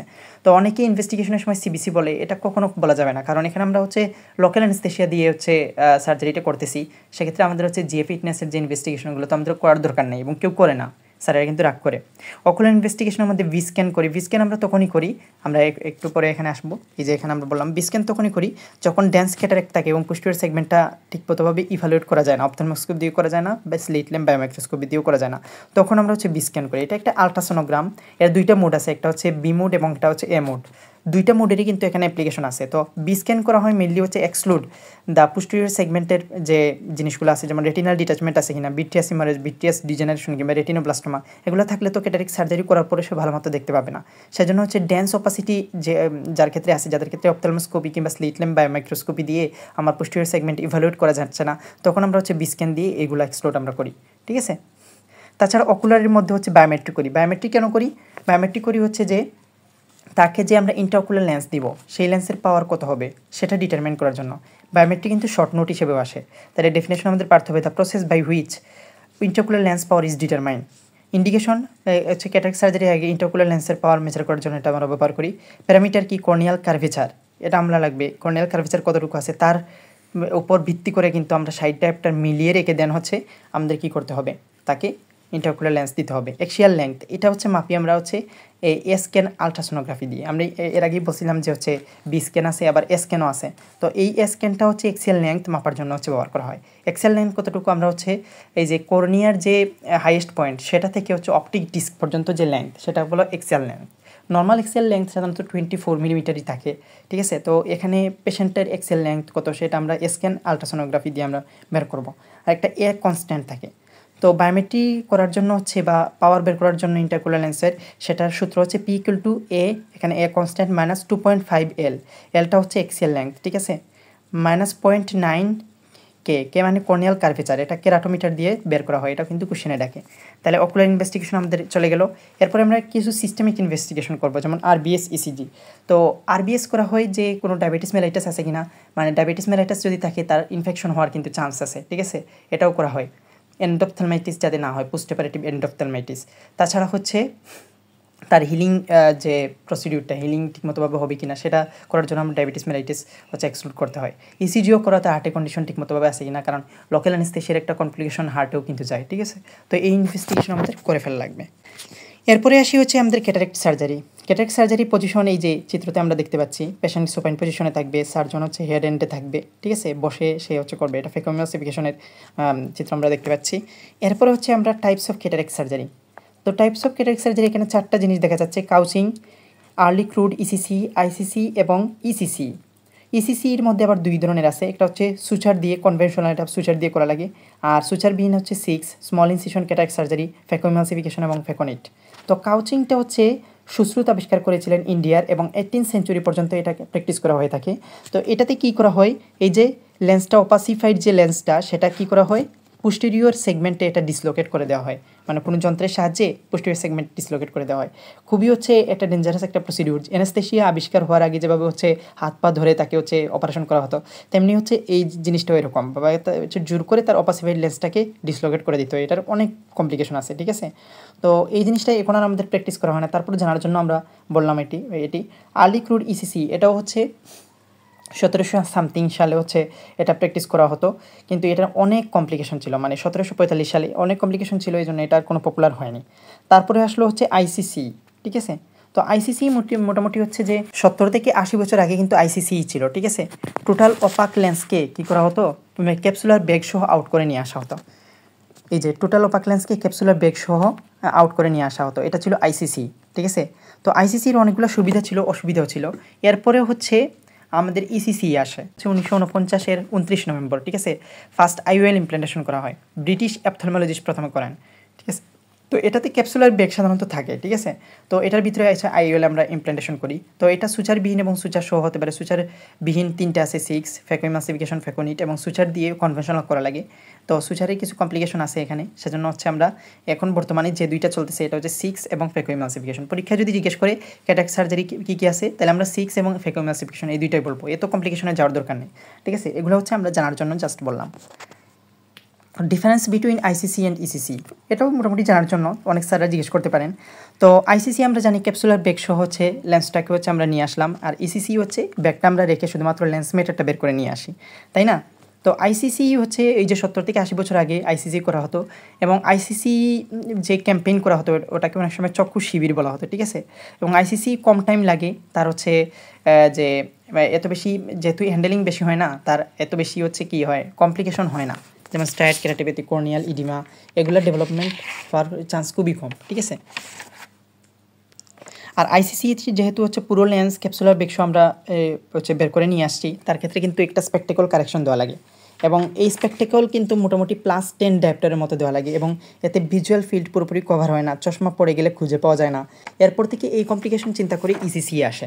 তো আইসিসির ক্ষেত্রে অপারেটিভ টাইম কম লাগে, কারণ অপারেটিভ টাইম যেহেতু কম লাগে, লেস হ্যান্ডেলিং, তাই হচ্ছে পোস্ট অপারেটিভ যে হেজার্ডগুলো যেমন corneal oedema, corneal striation, striate keratopathy, secondary glaucoma, এগুলো কম থাকে।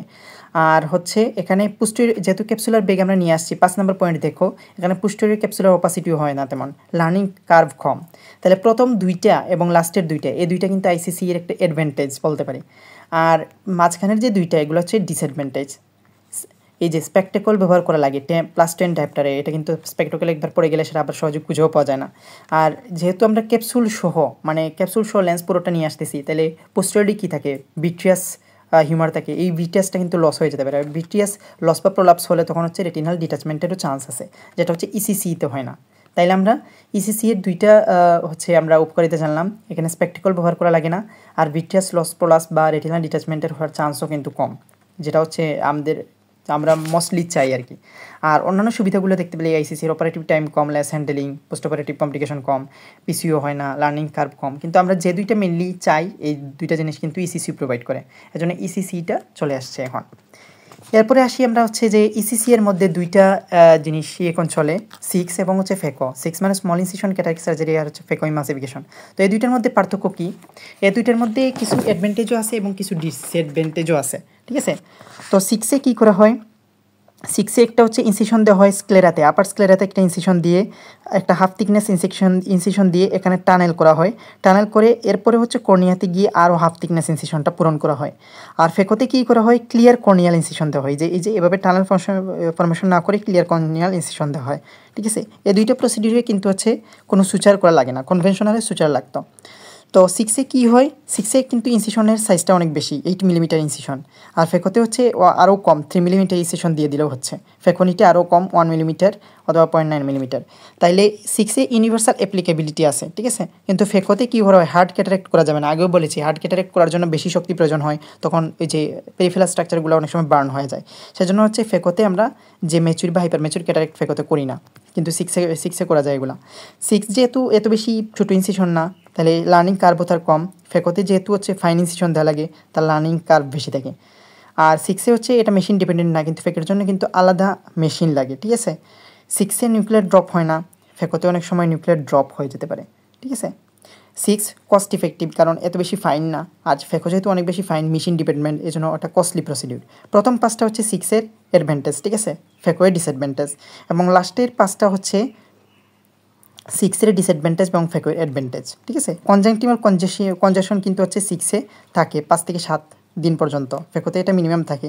6-এ যেহেতু বেশি আমরা কী দিচ্ছি, ইনসিশনের সাইজটা বেশি, এই জন্য এস্টিগমেটিজম বেশি হয়, ফেকোতে কিন্তু কম হয়।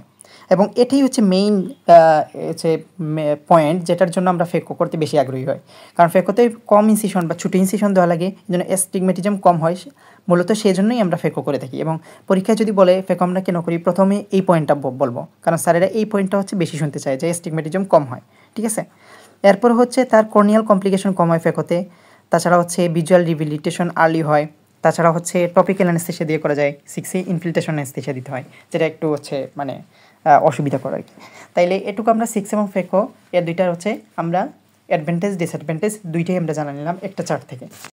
এখন আসি আমরা স্টেপস অফ ক্যাটারেক্ট সার্জারি সম্বন্ধে। তো এই স্টেপসগুলো অনেক ভালো পারলে দেন জিজ্ঞাসা করবে, কিন্তু আমাদের মেইন হচ্ছে মোটিভ হলো যে এই স্টেপসের সাথে সাথে আমরা কমপ্লিকেশনগুলো হচ্ছে শিখে নিব। মেইনলি আমরা হচ্ছে প্রিঅপারেটিভ কমপ্লিকেশন এবং পারোপারেটিভ কমপ্লিকেশন এই দুইটা হচ্ছে আমরা স্টেপসের সাথেই যদি আমরা শিখে ফেলি তাহলে এই শেখাটা খুবই সহজ হবে।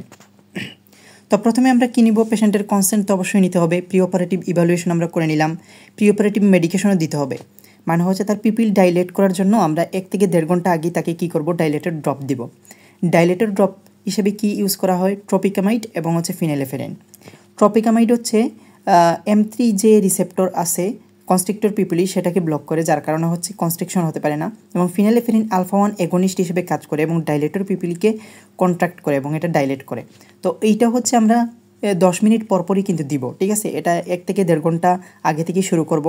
আর সাথে হচ্ছে আমরা অ্যাসিটাজোলামাইড ট্যাবলেট দিয়ে দিব। অ্যাসিটাজোলামাইড ট্যাবলেট আমরা কেন দিব, কারণ যদি হচ্ছে তার আইওপি রেস থাকে বা আইওপিটাকে নর্মালাইজ করার জন্য আমরা হচ্ছে অ্যান্টিগ্লুকোমা ড্রাগ হিসেবে অ্যাসিটাজোলামাইড দিয়ে দিলাম। এবং এটার সাথে কিন্তু পটাশিয়াম সাপ্লিমেন্ট দিতে হবে, কারণ অ্যাসিটাজোলামাইড কিন্তু পটাশিয়াম লস করে থাকে, ঠিক আছে। তো এটুকু আমাদের প্রিঅপারেটিভ মেডিকেশন চলে গেল। এরপরে হচ্ছে আমরা সারফেস অ্যানাস্থেশিয়া দেই ফেকো কিংবা ফেকোনিটের ক্ষেত্রে, আর লোকাল ইনফিল্ট্রেটিভ অ্যানাস্থেশিয়া আমরা দেই হচ্ছে 6-এর ক্ষেত্রে, ঠিক আছে, পেরিবালবার অ্যানাস্থেশিয়া। এরপরে আমাদের এখানে এই যে অ্যানাস্থেশিয়া দেওয়ার সময় আমাদের কী কী কমপ্লিকেশন হতে পারে, প্রথমে অ্যাসিটাজোলামাইডের জন্য হচ্ছে নৌশিয়া গ্যাস্ট্রাইটিস হতে পারে, আর এমনিতেও পেশেন্টের এনজাইটি থাকে। তো এগুলো আমাদের না বললেই হবে, মেইন কমপ্লিকেশনগুলো আমাদের বলতে হবে। তো অ্যালার্জিক কনজাংটিভাইটিস হতে পারে এই যে অ্যানাস্থেশিয়া দিলাম এটার জন্য। আর অ্যানাস্থেটিক কমপ্লিকেশন কী হতে পারে, এই যে আমরা রেট্রোভালভার হিমোরেজ হতে পারে কিংবা গ্লোব পারফোরেশন হয়ে যেতে পারে। অ্যানাস্থেশিয়া ইনফিল্ট্রেটিভ দেওয়ার সময় আমরা গ্লোবে হচ্ছে পাংচার করে ঢুকে যেতে পারি। তখন হচ্ছে পেশেন্টকে বলতে হবে যে আপনি আইবলটা হচ্ছে নাড়ান্ত। যদি উনি নাড়াতে পারে তাহলে আমি বুঝতে পারবো পারফোরেশন হয়নি, আর যদি ফিক্স হয়ে থাকে তাহলে বুঝতে পারবো যে আমরা হচ্ছে আইবলে এটাকে পাংচার করে দিছি। সাবকনজাংটিভাল হিমোরেজ হতে পারে কিংবা হচ্ছে স্পন্টেনিয়াস ডিসলোকেশন অফ লেন্স। আচ্ছা, এটা না বলাই ভালো। তাহলে আমরা এখানে মেনলি কী বলবো, আমরা হচ্ছে অ্যালার্জিক কনজাংটিভাইটিস, কর্নিয়াল এব্রেশন কিংবা হচ্ছে globe perforation, subconjunctival haemorrhage, রেট্রোভালভার haemorrhage, এগুলো আমরা বলবো, ঠিক আছে। এরপরে আমাদের কি হবে, এখানে হচ্ছে আমাদের একটা অ্যাসেপটিক প্রিকশন নিতে হবে, ঠিক আছে। তো এগুলো কেন নেওয়া লাগে, কারণ হচ্ছে যে এখান থেকে ইনফেকশন গিয়ে সুপারইম্পোজ হয়ে যাতে হচ্ছে এন্ডোপথ্যালমাইটিস না করতে পারে, কারণ এন্ডোপথ্যালমাইটিস একটা হচ্ছে অনেক বড় একটা কমপ্লিকেশন, ঠিক আছে, পোস্ট অপারেটিভ। পেশেন্ট অনেক সময় ব্লাইন্ডও হয়ে যেতে পারে। সেজন্য আমাদের অ্যাসেপটিক প্রিকশন নিয়ে রাখতে হবে। 5% পভিডন আয়োডিন 3 মিনিট আমরা রাখবো। তবে আমরা সাধারণত হচ্ছে সব সার্জিক্যাল প্রসিডিউরে 10% পভিডন আয়োডিন ইউজ করি, বাট এখানে 5% করব, কারণ যদি হচ্ছে 10% আমরা ব্যবহার করি তাহলে কর্নিয়াল বার্ন হয়ে যেতে পারে, ঠিক আছে। এরপরে আমাদের হচ্ছে স্টেরাইল ড্রেপিং করতে হবে। স্টেরাইল ড্রেপিং করার পরে আমাদের হচ্ছে ফিল্ড অফ অপারেশন এক্সপোজ করা লাগবে। এটার জন্য আমরা ওয়্যার লুপ স্পেকুলাম ইউজ করি। আর আইবলটাকে ফিক্স করার জন্য আমরা ব্রিডল সুচার দিই to tie the superior rectus muscle. এটা আবার হচ্ছে আমরা ফেকোতে করি না, ঠিক আছে। তো আমরা যখন হচ্ছে আইবলটাকে ফিক্স করলাম তখন কিন্তু একটা কমপ্লিকেশন হতে পারে, ঠিক আছে। পারোপারেটিভ কমপ্লিকেশন আমরা বলতেছি এই যে সুপিরিয়র রেকটাস মাসল লেসারেশন হয়ে যেতে পারে, মানে এটা 6-এ আমরা করব, যখন ফেকোতে আমরা সাধারণত করি না। তারপরে হচ্ছে এখানে আমরা ইনসিশন দিব, ঠিক আছে। আমরা সুচার দিয়ে হচ্ছে যখন টাই করলাম, এরপরে আমরা কনজাংটিভাল ফ্ল্যাপ তুলব। এখানেও কিন্তু একটা হিমোরেজ কমপ্লিকেশন হতে পারে। তাহলে এক্সপোজার অফ লিম্বাল ফ্লট and upper sclera.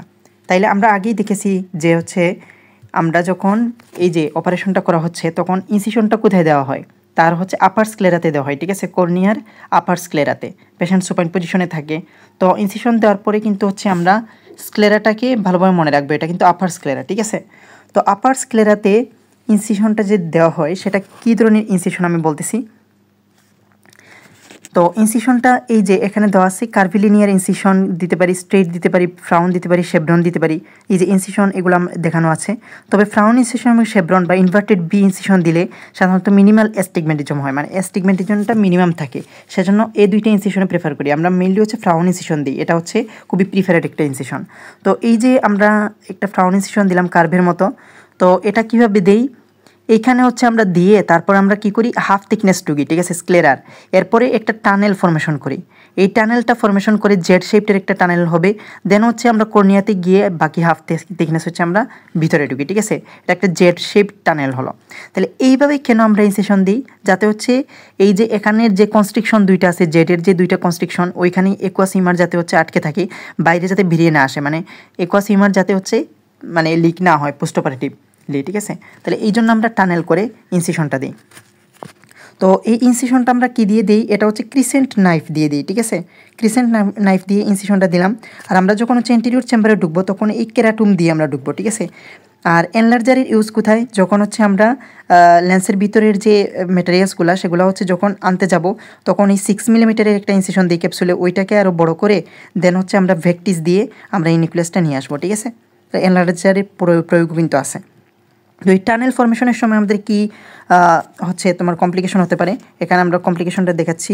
Incision related complication হচ্ছে ইরেগুলার, মানে ইরেগুলারের মধ্যে আছে বাটন হোলিং অফ দ্য ইনসিশন। তো এটা আমরা দেখাচ্ছি যে এইভাবে ইনসিশন দেওয়ার কথা, ঠিক আছে। এটা কর্নিয়াতে ঢুকবে, কিন্তু আমরা ইনসিশন দিয়ে এটাকে আবার হচ্ছে কর্নিয়া বরাবর ইনসিশন দিয়ে এটা বাইরে বের করিয়ে নিয়ে আসলাম। এটা ভিতরে ঢোকার পরিবর্তে বাইরে বেরিয়ে আসলো, তখন এটাকে বলা হচ্ছে বাটন হোলিং অফ দ্য ইনসিশন। তো এটা একটা কমপ্লিকেশন হতে পারে। তারপরে ফুল থিকনেস ইনসিশন হতে পারে, মানে হচ্ছে এটা আমরা কি করতে পারি যে এদিক দিয়ে ঢুকিয়ে আমরা টানেল ফর্মেশন না করে এটা ফুল থিকনেস দিয়ে আমরা হচ্ছে এই যে পোস্টেরিয়র চেম্বারে চলে গেলাম, এরকম হতে পারে, ঠিক আছে। তারপরে হচ্ছে প্রিমেচুর এন্ট্রি হতে পারে, পোস্ট ম্যাচুর এন্ট্রি হতে পারে। তো প্রিমেচুর এন্ট্রি মানে হচ্ছে যে এটাকে এভাবে টানেল করলাম, টানেল করলে ফুল টানেল 8 মিলিমিটার দৈর্ঘ্যে না দিয়ে আমরা এর আগে হচ্ছে ঢুকে গেলাম, তখন কিন্তু আইরিশ ইনজুরি হয়ে যেতে পারে। তারপরে এটা না করে আমরা হচ্ছে টানেলটাকে এভাবে দৈর্ঘ্য করলাম, করে 8 মিলিমিটার না দিয়ে আরও বেশি করে দিয়ে দেন হচ্ছে আমরা একোয়াসিমারে ঢুকে গেলাম, তাহলে এটা হচ্ছে পোস্ট ম্যাচুর এন্ট্রি হলো। তাহলে এভাবে হচ্ছে আমাদের কমপ্লিকেশন হতে পারে। এরপরে যখন আমরা হচ্ছে এন্টেরিয়র চেম্বারে ঢুকলাম, ঠিক আছে, এন্টেরিয়র চেম্বারে ঢুকার পরে এটা আমরা কী দিয়ে ঢুকলাম, কেরাটুম নাইফ দিয়ে। এরপর ঢুকার সাথে সাথে আমাদের কী দিতে হবে, সাথে সাথে আমাদের হচ্ছে ভিস্কো ইলাস্টিক সাবস্ট্যান্স দিতে হবে। এই যে 10 নম্বরের নিচের দিকে আমরা দেখতে পাচ্ছি ভিস্কো ইলাস্টিক সাবস্ট্যান্স। তো এটাতে কী হিসাবে ইউজ করা হয়, এখানে এটা হচ্ছে ব্যবহার করা হয় গ্লাইকোসামিনোগ্লাইকেন কিংবা hydroxy propyl methyl cellulose jelly like structure. এই ভিস্কোইলাস্টিক সাবস্টেন্স কিন্তু আমাদের এখানে দিয়ে দিতে হবে। কেন দিতে হবে, তার কিছু কাজ আছে, ঠিক আছে। একোয়াস এটা হচ্ছে খুব পাতলা, তাই ছিদ্র করলেই কিন্তু হচ্ছে কোলাপস হয়ে যেতে পারে এন্টেরিয়র চেম্বারে। এই কোলাপসটা প্রিভেন্ট করার জন্য কিন্তু ভিস্কোইলাস্টিক সাবস্টেন্সটা আমরা ফুটো করার পরপরই দিয়ে দিই, ঠিক আছে। এরপরে যতবারই কোলাপস করবে ততবারই আমরা ভিস্কোইলাস্টিক সাবস্টেন্সটা ইন্ট্রোডিউস করব। তো এই ভিস্কোইলাস্টিক সাবস্টেন্সের 4টা কাজ রয়েছে। 1 নম্বর হচ্ছে মেনটেন্স এন্টেরিয়র চেম্বার ডেপথ, ঠিক আছে, যাতে হচ্ছে আমরা স্পেস বেশি পাই। তারপর হচ্ছে helps to dilate the pupil, তারপরে হচ্ছে helps to remove cortical matter.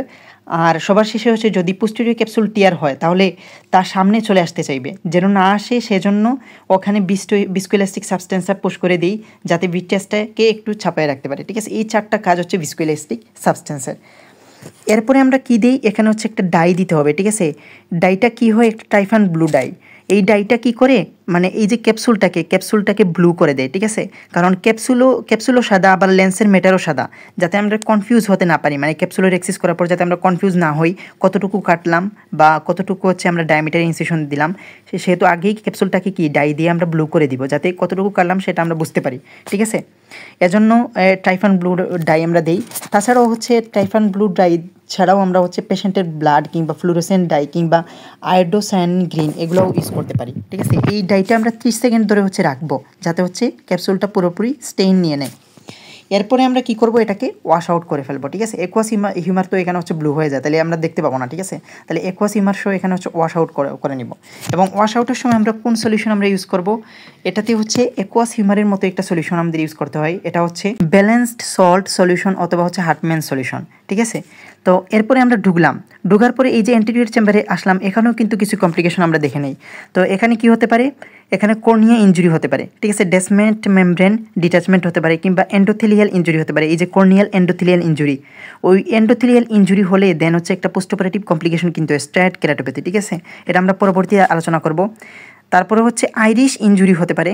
Irish injury হলে localised separation of the Irish হয়, এটাকে বলা আইরিডো ডায়ালাইসিস। আর যদি ফুল সেপারেশন হয়ে যায় এটাকে বলা হচ্ছে আইরিশ প্রলাপস, সেটা আমরা পরে পড়বো, ঠিক আছে। এরপরে হচ্ছে আমাদের কি করতে হবে, এখানে আমরা ক্যাপসুলে একটা ইনসিশন দিব। ক্যাপসুলে যে ইনসিশন দিই এটাকে কি বলা হয়, এটাকে বলা হয় হচ্ছে 3C, মানে ট্রিপল সি। এটা আমরা বলবো continuous curvilinear capsular axis 6 millimetre ডায়ামিটারের একটা ইনসিশন দেওয়া হয়, ঠিক আছে। এর আগে বলে নেই যে হচ্ছে এই ক্যাপসুলে তো আমরা হচ্ছে ব্লু ডাই দিলাম। এখন ব্লু ডাই দেওয়ার পরে যদি হচ্ছে লেন্স রাপচার হয়ে যায়, ঠিক আছে, রাপচার হলে দেন হচ্ছে লেন্সের ম্যাটেরিয়াল তো সাদা, এই সাদা জিনিসটা দেখা যাবে। তখন উপরে নিচে বা ডানে বামে হচ্ছে নীল, বা আমরা যেটা হচ্ছে টাইফান ব্লু দিলাম। আর একবারে সেন্টারে কি হলো, এখানে হচ্ছে সাদা দেখা যাচ্ছে, এই সাইনটাকে বলা হচ্ছে আর্জেন্টাইন সাইন, ঠিক আছে, আর্জেন্টাইন সাইন, আর্জেন্টিনার পতাকা যেরকম ওই রকমভাবে, তাহলে এই জিনিসটা আমরা পেতে পারি। তো আমরা হচ্ছে কি দিব, এখানে হচ্ছে আমরা ইনসিশন দিলাম, এই ইনসিশনটা আমরা কি দিয়ে দিলাম, এই যে একটা নিডল দিয়ে দিলাম 26 গজ বা 27 গজ একটা নিডল দিয়ে আমরা দিলাম। তো এখানে ক্যাপসুলার এক্সিস আমি কি বললাম, কন্টিনিউয়াস কার্ভিলিনিয়ার ক্যাপসুলার এক্সিস, ক্যাপসুলে আমরা দিলাম 6 মিলিমিটার ডায়ামিটারের। এরপরে আমাদের কী করতে হবে, এরপরে আমরা হচ্ছে এখানে ঢুকলাম। এখন এই যে ক্যাপসুলার এক্সিস করার সময় আমাদের কী হতে পারে, for anterior capsulotomy of the capsular axis, তো এটার জন্য একটা কমপ্লিকেশন হতে পারে, সাবলাক্সেশন হতে পারে, ডিসলোকেশন অফ দ্য লেন্স হয়ে যেতে পারে, ঠিক আছে।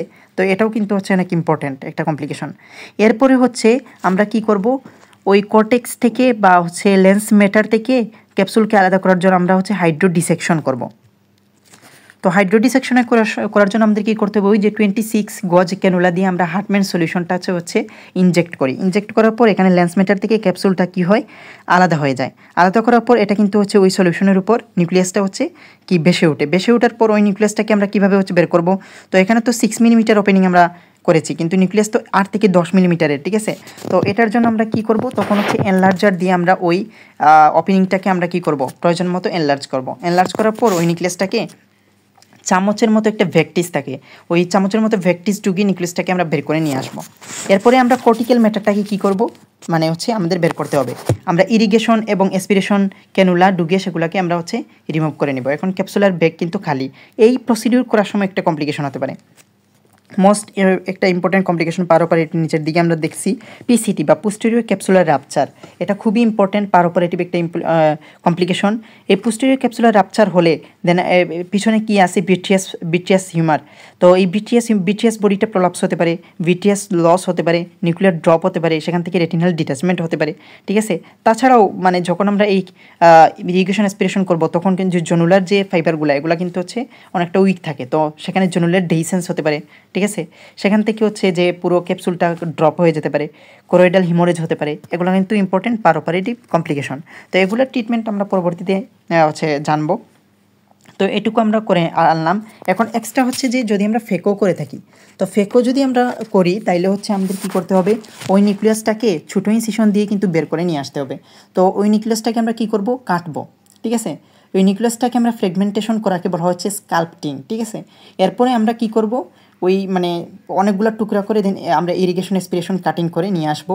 তখন আমরা হচ্ছে ফেকো প্রুফ ঢুকিয়ে সেগুলো হচ্ছে আমরা নিয়ে আসতে পারি। এরপরে এগুলো করার পর তো আমাদের হচ্ছে ক্যাপসুলার বেগ খালি। এখন আমরা আগে থেকে বায়োমেট্রিক করে আইওএলের যে পাওয়ারটা আমরা পেয়েছিলাম সেই মতো আইওএল আমরা এখানে ঢুকিয়ে আইওএল ইমপ্লেন্টেশন আমরা করে দিতে পারি, ঠিক আছে। তো এটুকু ছিল স্টেপস অফ ক্যাটারেক্ট সার্জারি সম্বন্ধে। এখন আমরা হচ্ছে আইওএলের টাইপগুলো সম্বন্ধে আমরা জানবো। তো টাইপস অফ আইওএল এটা আমরা 3 ভাগে আমরা পড়ি। যেমন based on method of fixation, এটা এন্টেরিয়র চেম্বারে আইওএল আছে, আইরিশ সাপোর্টেড আইওএল আছে, পোস্টেরিয়র চেম্বার আইওএল আছে। তো এখানে আমরা হচ্ছে প্রথমেই বলবো যে পোস্টেরিয়র চেম্বার আইওএল মেইনলি আমরা ক্যাপসুলার বেগে ইমপ্ল্যান্ট করে থাকি। আমরা কিন্তু সিলিয়ারি সালকাসেও করে থাকি। কখন, যদি ক্যাপসুলার বেগে রাপচার হয়ে যায় বা পোস্টেরিয়র ক্যাপসুলার টিয়ার হয়ে যায় তখন তো আমরা এই বেগটা আমরা পাবো না, তখন সিলিয়ারি সালকাসেই আমাদের কী করতে হবে, হচ্ছে এইটাকে করতে হবে। এই যে এখানে সিলিয়ারি সালকাস, এই সিলিয়ারি সালকাসে আমরা কী করতে হবে, লেন্সটাকে ফিক্স করে দিতে হবে, ঠিক আছে।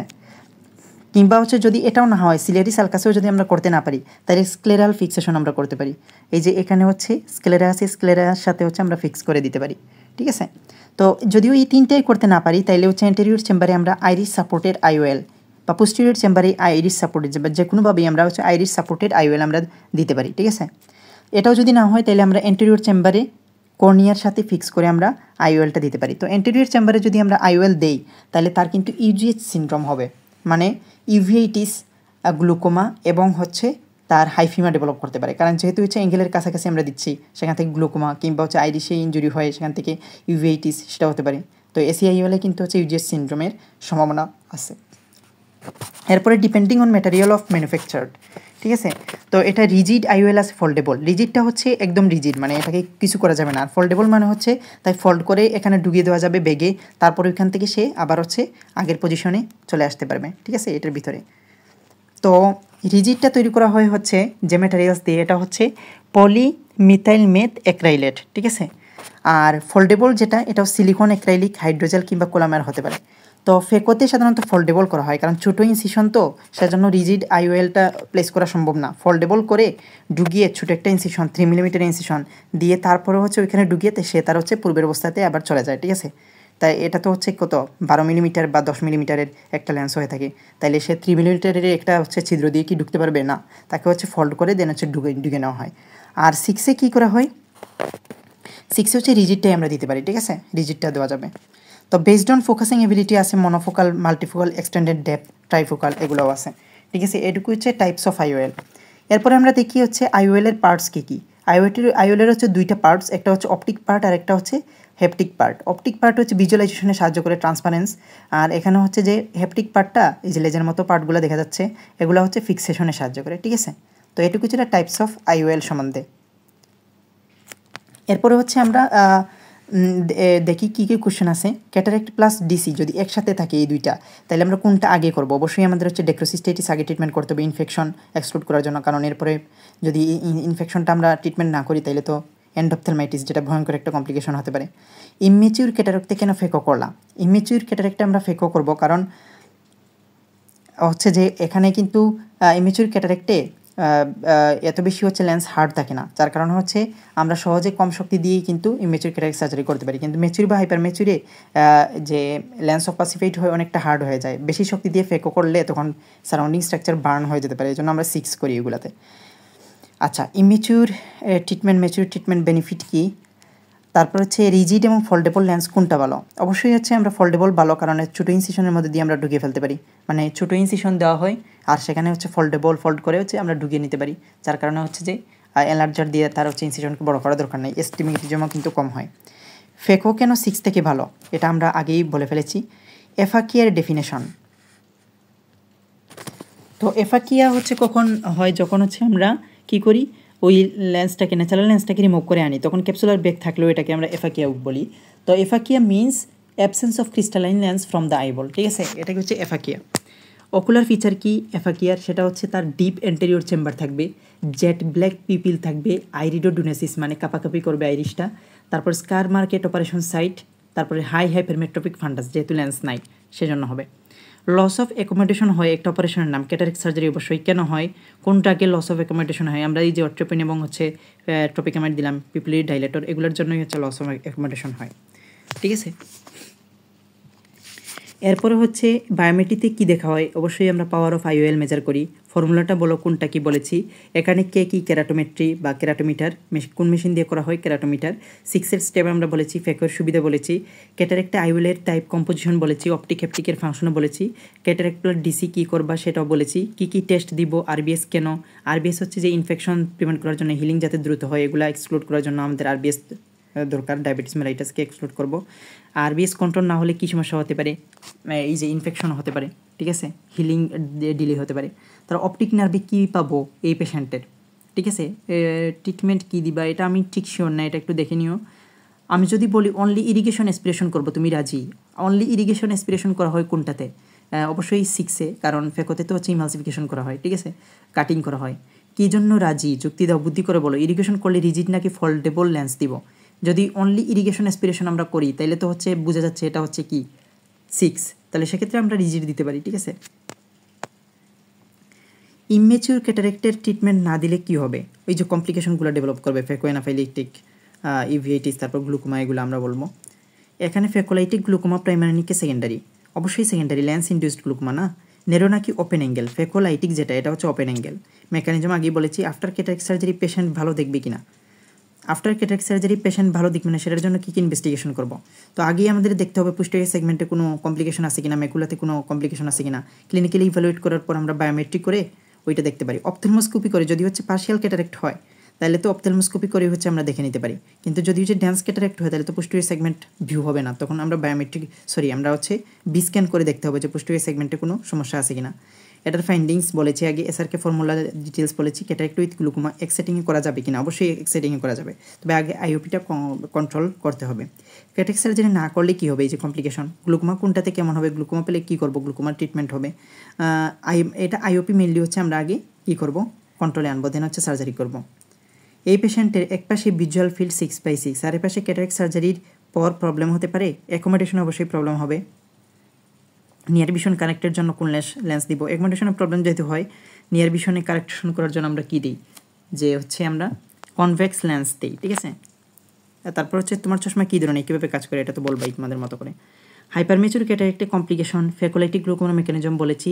এআরসি এবং গ্লুকোমা কোনটা আগে ট্রিটমেন্ট করব, গ্লুকোমাতে আইওপিটা হচ্ছে আগে কন্ট্রোল করে দেন হচ্ছে আমরা এআরসি করব। গ্লুকোমা থাকা অবস্থায় ক্যাটারেক্ট সার্জারি করতে গেলে কী কমপ্লিকেশন হবে, আইওপি যদি কন্ট্রোল না থাকে তাইলে তো হচ্ছে আমরা প্রপার স্পেস পাবো না, ঠিক আছে। ওই যে লেন্স আইরিশ এগুলো একসাথে হচ্ছে জড়সড় হয়ে থাকবে, ঠিক আছে। তাহলে সেজন্য হচ্ছে আগে আইওপিটা কন্ট্রোল করে দেন হচ্ছে সার্জারি করতে হবে। ডেক্রোসিস্টাইটিস আগে ট্রিটমেন্ট না করলে কী হবে, এন্ডোফথেলমাইটিস হবে। ম্যাচুরিয়া কেন ফেকও করি না আগেই বলেছি। এসিসিএ ফুল ফর্ম কি, এক্সট্রা ক্যাপসুলার ক্যাটারেক্ট এক্সিশন আমরা বললাম। এটা যদি ইমেচিউর কোন টাইপ করলে ভালো হবে, তাহলে ইমেচিউর থাকলে আমরা ফেকও করবো, অবশ্যই ফেকও তো অনেক ভালো। ফেকো ক্লাসিফিকেশনের সুবিধা অসুবিধা বলেছি। 6 কোন রিফ্লেক্টিভ এরর হয় তো আমরা বলেছি এটা যে এটা হয় অ্যাস্টিগম্যাটিজমটা হবে। আইসিসি তো আমরা করি না, যদি করি তখন কী হবে, এফা কী কাই তখন কী কী চেঞ্জ হবে, ট্রিটমেন্ট কী দিবা, কনভেক্স স্ফেরিক্যাল লেন্স, অ্যাস্টিগম্যাটিজম হলে কনভেক্স সিলিন্ড্রিক্যাল লেন্স, ঠিক আছে। আয়ন ইমপ্ল্যান্টেশন কোথায় দিবা, তো আমরা এই যে আগে আইওএল ইমপ্ল্যান্টেশনের সাইড প্রথমে ক্যাপসুলার বেগে, তারপরে না হলে ciliary circus, anterior chamber, sclera fixation, ঠিক আছে। অ্যান্টেরিয়র চেম্বারে দিলে ইউজিএইচ সিনড্রোম হবে। আইওএলের জন্য কি ইনভেস্টিগেশন করবা, এই যে আমরা বললাম বায়োমেট্রিক ফর্মুলাও আছে। আইওএল একে দেখাও পার্টস ফাংশন টাইপস, কোন অপারেশনে কোন টাইপ আইওএল ইউজ হয় বলেছি। আইওএল ইমপ্ল্যান্টেশন করার পর ছবি আঁকো, এটাও পারবা, ঠিক আছে। তো এটুকুই ছিল আমাদের হচ্ছে ক্যাটারেক্ট সার্জারি এবং স্টেপস থেকে। এখন আমরা আলোচনা করব কমপ্লিকেশনস অফ ক্যাটারেক্ট সার্জারি সম্বন্ধে। তো প্রি অপারেটিভ এবং পার অপারেটিভ কমপ্লিকেশন আমরা মোটামুটি আগেই আলোচনা করে ফেলেছি স্টেপসের সাথে। এখন আমরা পোস্ট অপারেটিভ এবং আইওএল রিলেটেড কমপ্লিকেশনগুলো আলোচনা করব। পোস্ট অপারেটিভ কমপ্লিকেশনের মধ্যে আর্লি এবং লেট এই দুইটা আছে। তো আর্লি কমপ্লিকেশনের মধ্যে যেগুলো ইম্পর্টেন্ট সেগুলো আমরা বলে ফেলি। স্টার্ট কেরাটোপ্যাথি এবং হচ্ছে ব্যাকটেরিয়াল এন্ডোপথ্যালমাইটিস, যেটা বলা হয় অ্যাকুইট ব্যাকটেরিয়াল এন্ডোপথ্যালমাইটিস, ঠিক আছে। পার অপারেটিভ কমপ্লিকেশনের মধ্যে সবচেয়ে গুরুত্বপূর্ণ ছিল পিসিডি বা পোস্টেরিয়র ক্যাপসুলার টিয়ার। আর্লি পোস্ট অপারেটিভ কমপ্লিকেশনের মধ্যে অ্যাকুইট ব্যাকটেরিয়াল এন্ডোপথ্যালমাইটিস এবং স্ট্রাইট কেরাটোপ্যাথি এই দুইটার সম্বন্ধে জিজ্ঞেস করে। আর লেট কমপ্লিকেশনের মধ্যে হচ্ছে আফটার ক্যাটারেক্ট বা পিসিও এটা সম্বন্ধে জিজ্ঞেস করবে। সিউডোফেকিক বুলাস কেরাটোপ্যাথি সম্বন্ধে হচ্ছে জিজ্ঞেস করবে, ঠিক আছে, এটুকুই। আর আইওএল রিলেটেড কমপ্লিকেশন এমনিতে জিজ্ঞেস করতে পারে, বাট এগুলোর ভিতরে তেমন একটা কিছু জিজ্ঞেস করবে না, ঠিক আছে। বাট হচ্ছে এগুলো মুখস্থ রাখতে হবে কী কী হয়। তো আর্লির মধ্যে হচ্ছে স্ট্রাইট কেরাটোপ্যাথি সম্বন্ধে আমি আলোচনা করব। আর আইরিশ প্রলাপস সম্বন্ধে তো আমি বলেছি, এটা হচ্ছে আইরিশ প্রলাপস হলে দেন রিপোজিট করতে হয়, ঠিক আছে, তাকে রিপোজিট করে দিতে হয়। আইরিশ প্রলাপস হচ্ছে টোটাল আইরিশ যদি সেপারেটেড হয়ে যায়, আর আইরিডোডায়ালিসিস যদি লোকালাইজ সেপারেশন হয়, ঠিক আছে। তো স্ট্রাইট কেরাটোপ্যাথি মানে কি, তো স্ট্রাইট কেরাটোপ্যাথি মানে হচ্ছে যে আমরা যখন হচ্ছে পার অপারেটিভ আমরা এন্ডোথেলিয়াল সেল বা কর্নিয়ার তো এন্ডোথেলিয়াম আছে, পাঁচটা লেয়ারের মধ্যে সবার ভিতরে হচ্ছে এন্ডোথেলিয়াম। তো পার অপারেটিভলি কিছু এন্ডোথেলিয়াম কিন্তু ইনজুরি হয়ে থাকে, ঠিক আছে। তো মানুষের এই যে কর্নিয়াল এন্ডোথেলিয়াম কতটুকু থাকে, পার স্কোয়ার মিলিমিটারে 2500 থেকে 3000 তার হচ্ছে কর্নিয়াল এন্ডোথেলিয়াম সেল থাকে। এই কর্নিয়াল এন্ডোথেলিয়াম সেল বয়স্কদের ক্ষেত্রে 1500 হয়ে যায়, ঠিক আছে। তো আমরা যদি হচ্ছে 500 এর উপরে কর্নিয়াল এন্ডোথেলিয়াম যদি জীবিত থাকে তাইলে কিন্তু সেগুলা নর্মালি ফাংশনিং করতে পারে। এখন যদি আমরা হচ্ছে ক্যাটারেক্ট সার্জারির সময় এমন ড্যামেজ করলাম যে corneal endothelial cell per square মিলিমিটারে 500 এর কম হয়ে গেল, তখন কিন্তু তার হচ্ছে আর কম্পেনসেট করতে পারে না। কম্পেনসেট মানে কি, হাইপারট্রফি হওয়া। কারণ কর্নিয়াল এন্ডোথেলিয়াম তো কি, এটা হচ্ছে পার্মানেন্ট সেল, কখনো ডিভাইড হবে না, শুধুমাত্র হাইপারট্রফি হয়ে তার হচ্ছে সারফেসটাকে কী করতে পারে, কম্পেনসেশন করতে পারে। তো যদি হচ্ছে এখন আর্লি কমপ্লিকেশন হিসেবে পোস্ট অপারেটিভলি যখন আমরা ড্যামেজ করে আসলাম এবং 500 এর উপরে থাকলো এই কর্নিয়াল এন্ডোথেলিয়ামগুলো, তখন তারা কিছুদিনের মধ্যেই তারা কী করে, তারা আবার হচ্ছে হাইপারট্রফি হয়ে ওই সারফেসটাকে ফিল আপ করে ফেলে, ঠিক আছে। তো স্টার্ট কেরাটোপ্যাথিতে কী হয়, ওই যে আর্লি পোস্ট অপারেটিভ পিরিয়ডে ওই একুয়াস সুইমারগুলো কী হয়, কর্নিয়ার ভিতরে গিয়ে জমে থাকে। আর তখন হচ্ছে একটা হচ্ছে পুরো সাদা, মানে কর্নিয়াল সারফেস পুরো সাদা দেখা যায়, ব্যান্ডেজ করলেই আমরা সাদা দেখতে পারি, পেশেন্ট কিছুই দেখতে পায় না। তো আমি বলে যে হাই হাই আমি তো ক্যাটারেক্ট সার্জারি করলাম তারপর কেন আমি দেখতে পাচ্ছি না, তখন আমি পেশেন্টকে বুঝাবো, মানে রিঅ্যাসিওরেন্স করবো যে এটা কিছুদিনের মধ্যেই রিজলভ হয়ে যাবে। যখন হচ্ছে এটা ওই যে হাইপারট্রফি হয়ে সেটাকে প্রলিফারেট করে হাইপারট্রফি করে দেন হচ্ছে এটা বন্ধ করে দিবে, ঠিক আছে। তো এটুকু আমরা পেশেন্টকে রিঅ্যাসিওরেন্স করবো। তো এই জন্য স্টার্ট কেরাটোপ্যাথি যদি মাইল্ড হয় usually disappear spontaneously within a week, ঠিক আছে, আমাদের চিন্তা করার কোনো কারণ নাই। আর যদি মডারেট টু সিভিয়ার হয় may be treated by instillation of hypertonic saline drops 5% sodium chloride along with steroid, ঠিক আছে। এখন এই স্টার্ট কেরাটোপ্যাথি থেকে বুলাস কেরাটোপ্যাথিতেও কিন্তু কনভার্ট হতে পারে। বুলাস কেরাটোপ্যাথি একটা লেট কমপ্লিকেশন। তো এটাতে কি হয়, যদি হচ্ছে তোমার এই 500 এর কম হয়ে যায় এন্ডোথেলিয়াল সেল, তখন তো এগুলা কি হতে পারে না, কম্পেনসেট হতে পারে না হাইপারট্রফি করে, তখন সেটাতে হচ্ছে এই যে পানিগুলা ঢুকে দেন হচ্ছে এপিথেলিয়াম পর্যন্ত সেটা পানিগুলা ঢুকিয়ে লোকালাইজড বুলা ফরমেশন করে, এবং যখন বুলাস কেরাটোপ্যাথি হয় তখন এটা কিন্তু খুবই পেইনফুল কন্ডিশন। আর এখানে কিন্তু কেরাটোপ্লাস্টি ছাড়া কোনো আর অপশন নাই, বুলাস কেরাটোপ্যাথি পেনিট্রেটিং কেরাটোপ্লাস্টি লাগে, ঠিক আছে। এর সাথে সাথে বলে নেই এই যে কর্নিয়াল এন্ডোথেলিয়ামের পিকুলারিটি তো পার্মানেন্ট সেল বলছি, তাছাড়া হচ্ছে এরা ইউনিলেয়ার থাকে আর এরা হচ্ছে হেক্সাগোনাল স্ট্রাকচারের থাকে, ঠিক আছে। তো এটুকু ছিল স্টার্ট এবং বুলাস কেরাটোপ্যাথি সম্বন্ধে। তো এখন আসিনি, এখানে হচ্ছে যে bacterial endophthalmitis, acute post operative bacterial endophthalmitis. তো এখানে কি হয়, এন্ডোপথেলমাইটিস কিন্তু একটা গ্রেভ কমপ্লিকেশন এবং এটাতে হচ্ছে ব্লাইন্ড হয়ে যেতে পারে পেশেন্ট। তো তার ক্ষেত্রে এন্ডোপথেলমাইটিস প্রিভেনশনের জন্য আমরা প্রি অপারেটিভ, পার অপারেটিভ এবং পোস্ট অপারেটিভ এই তিনটাতেই আমরা হচ্ছে স্টেপ নিব।